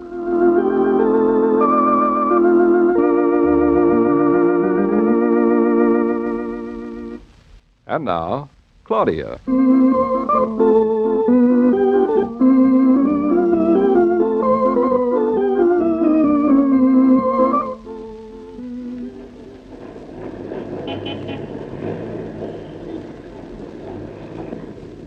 You're sure you're going the right way, Claudia? Yep. And you won't tell me where we're going? Nope. How I let you inveigle me into this mysterious expedition, I'll never know. It was easy, Mama. I just asked you whether you wanted to come shopping with me. You said yes. We got into a bus. Here we are. That's just it. The last time you did this sort of thing, we ended up by buying a dog. Oh, we're not buying anything today, so cheer up. We're nearly there, too. Where? Where we're going. This conversation is beginning to sound familiar. From now on, I'll find out where we're going before I leave. Would you really like to know, Mama? No. Then I'll tell you. See, it all started when David brought home a doorknob last night. A doorknob? It was very attentive of him. Do you prefer doorknobs to candy or flowers these days? Oh, it wasn't for me. It was for a house he and Roger are building in Connecticut. Early American. I'm sure it's very nice, but I don't get the connection. Well, you see, David wanted to be completely authentic about it in every detail. And he knows this place where they have all sorts of old things, and he found just the right doorknob right there. Oh, an antique shop. Well, David calls it a junk shop. And that's where we're going now? Yep. I'm sorry I asked, because now I know. Haven't you got enough stuff in a furnished apartment as it is? Oh, this place has only good junk. Oh, such as doorknobs. I suppose you're planning to put one on every door in your apartment? It's an idea. David said he saw the most beautiful old dining table there to seat 40 people. That'd be a very handy thing to have around. You can never tell when 40 people might drop in to sit around the table. And chat. Listen, don't worry, I'm not going to buy anything, Mama. I just want to look around. Then you got me down here under false pretenses. You said we were going shopping. Window shopping. The windows will probably be very dusty. Look, there it is across the street. Where? Where the dusty windows are, it says the Old Curiosity Shop. Are we going to cross over, or shall we admire it from here? Oh, let's cross over. Not much traffic to look out for. It's a nice, quiet old street, isn't it? I'm always suspicious of little shops with dusty windows on quiet streets. I'm not. I like 'em. Hey, watch out for that piece of wood in the gutter. I see it. Oh, it's an awful-looking place. Claudia, let's go home. Not when we're right at the door. No better time. Oh, Mama, you have no curiosity. Come on, come on. Well, it's just dusty enough to make me curious at that. Come on. Oh, look, it's just like another world in here. It's like a page out of Dickens. Even smells like Dick. God bless you. Hey, you're not catching cold, are you? No, it's only this dust. Well, see that it is. Oh, look at that old suit of armor in the corner. Yes, madam? Did you say something, Claudia? No, did you? Somebody said something. It was I, madam. I said yes. Where are you? Here, behind the suit of armor. Oh. I'm oiling it. The iron gets rusty in the hinges unless I take good care of it. Is there anything particular you wanted? No, thanks. Nothing in particular. Do you mind if we just look around? Oh, of course. It's nice to have someone in the shop besides Pedro. Who's Pedro? He's the suit of armor. I call him Pedro because he's Spanish. Pedro's been with me a long time now. He certainly looks very old. Oh, he is. He's 500 years old, to be exact. And he'll be here long after we're all gone. That makes me feel chilly. Everything here has a story. Just so long as you love beautiful things, you don't have to buy anything. You can just look to your heart's content. Well, how nice. Thank you. I'll be here if you want me. Well, I hate to admit it, but I'm glad I came. Claudia, look. See that coffee cup over there on the table? The big one? Oh, brings back such memories. My grandfather always used to drink his coffee from a cup like that. I'm going to buy it. Oh, you are not. A big cup like that? Oh, Mama. Say, look at that magnificent oak table. Oh, wouldn't David love that? No, I guess he wouldn't. Hey, Mama, look. Right next to the desk up against the wall. See that? Just look. Oh, that chair is really very nice. Very nice. It's beautiful. I wonder how much it is. You came to window shop, remember, not to buy. Well, you wanted to buy that old cup. I am buying that old cup, if you please. And I'm buying the chair, so we're square. But a cup doesn't take up any room. Where on earth would you put another chair in that apartment? Oh, someplace. Let's pull it out where it's light so we can get a good look at it. Oh, dear. What happened? It wasn't standing steady. It fell. Is there anything wrong? Well, I just wanted to look at this chair. I started moving it, and it came apart. Well, not everything here is in perfect repair. Everything is old, like me. Some things have stood up against time. Others have not. This chair you wanted to see, I'm afraid, is a casualty in our battle against time. The leg in the back, you see, it falls off. Could it be fixed? It could, by the right person. Then I think I'd like to buy it. Who could fix it for me, though? I could. It's a beautifully made chair. I bought it in Massachusetts. Someone who didn't understand how fine it was delivered it to me, and it was broken when it arrived. I decided to leave it the way it was, unless someone wanted it badly. There are a lot of broken chairs and broken dreams in this shop. But you said it could be fixed. The chair, I mean. A chair can be mended more easily than a dream.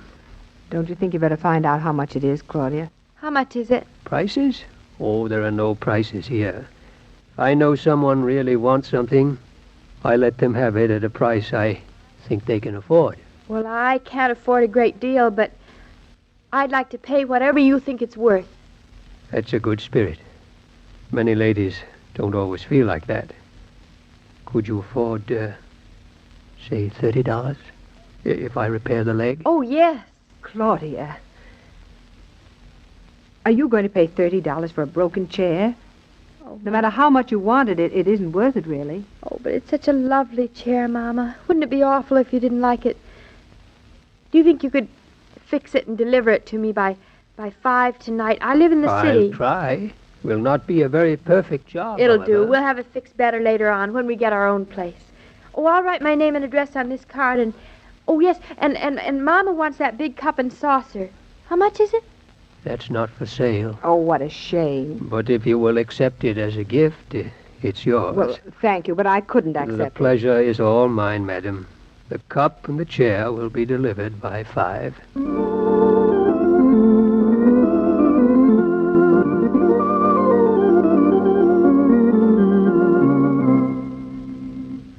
That nice old man. He really kept his word.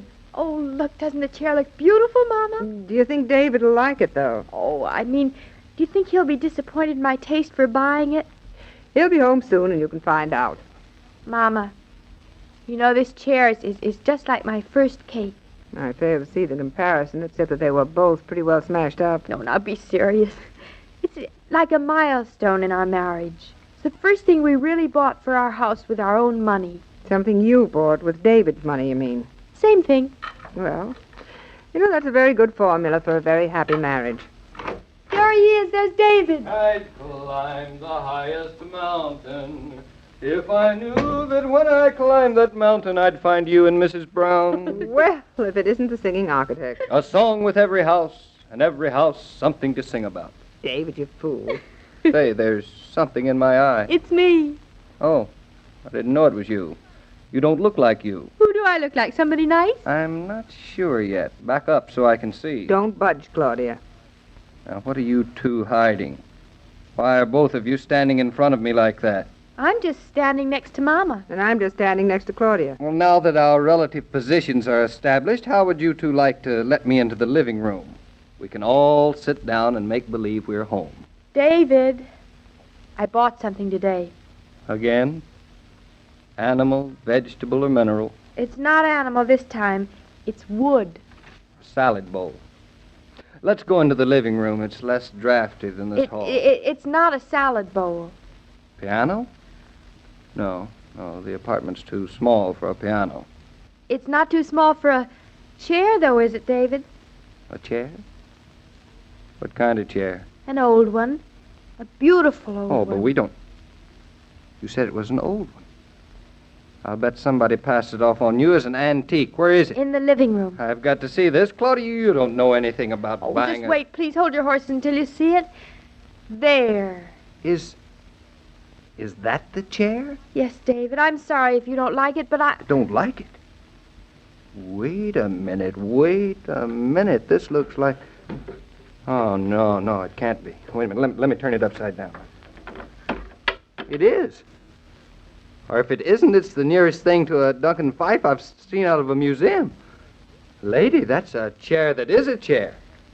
How much was it? Don't tell me. I don't care. I knew you'd like it, David. I don't know why I should be so happy about it, but I am. Well, so am I. Hey, you know something? You're almost as good at picking chairs as you are at picking husbands and dogs. I guess it's safe to leave you two alone now. I'll say good night. Why don't you stay for dinner, Mother? You deserve it for having such an intelligent daughter. No, thanks. I've got dinner ready at home, and there are a lot of things I've got to do tonight. Can't you do it tomorrow? Because you've got such an intelligent daughter? No. Good night. Don't bother coming. I'll find my way out. Good night, Mother. Good night, Mama. Good night, children. Well, come here, you. Here I am. That was to let you know I still love you. And now, about that chair. I didn't want to say this in front of Mother, but... David, you don't like it? You bet I like it, but we can't afford a chair like that, Claudia. Must have cost at least $200, even in its rough state. 30. $230? That's a lot of money, Claudia. Not 230, David. 30. $30 for that chair? Who'd you hit on the head? No, when it was broken, but I wanted it anyway, so the man fixed it for me. He charged me $30. What man? The man in the old curiosity shop, where you were yesterday. Don't you remember you told me about it last night? Oh, Mr. Haynes, yes. He's a nice old chap. Some people think he's crazy. He must be to have sold you that for $30. He's not crazy, David. He just likes people who like nice things. You know something? I do, too. I guess that's why I like you so much. I guess we both got good taste, David. Look, isn't it beautiful there in the middle of the room? I wonder if it knows. Knows what? That it's the beginning of our home.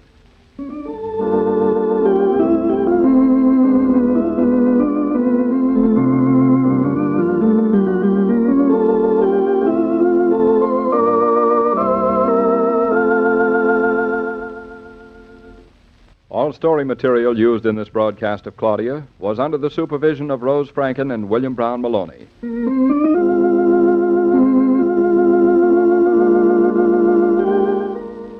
You know, American families enjoy doing things together, and the pause that refreshes with ice-cold Coca-Cola has a pleasant way of fitting in with all the family doings. Now that Coca-Cola is more plentiful, you can keep the refrigerator stocked with a good supply. And when you're round the town, remember you can stop at the familiar red cooler and get a frosty bottle of Coke and go on your way refreshed. Every day, Monday through Friday, Claudia comes to you transcribed with the best wishes of your friendly neighbor who bottles Coca-Cola. So listen again tomorrow at the same time. And now, this is Joe King saying au revoir, and remember, whoever you are, whatever you do, wherever you may be, when you think of refreshment, think of Coca-Cola. For ice-cold Coca-Cola makes any pause the pause that refreshes.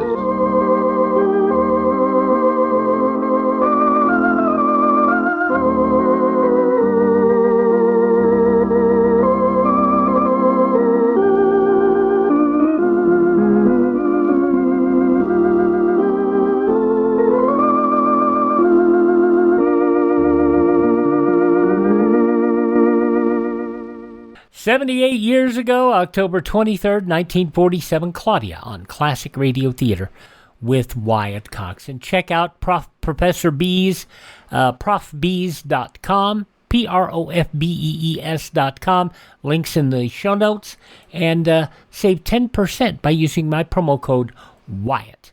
Have yourself a great day. We will be back tomorrow with crime. Sherlock Holmes, Sam Spade, Barry Craig. Wonderful, sweet drama with Dr. Christian and the Playboy and Claudia. That's all coming up on our Friday podcast. Have a great Thursday. We'll see you tomorrow. For more Classic Radio Theater, I'm Wyatt Cox.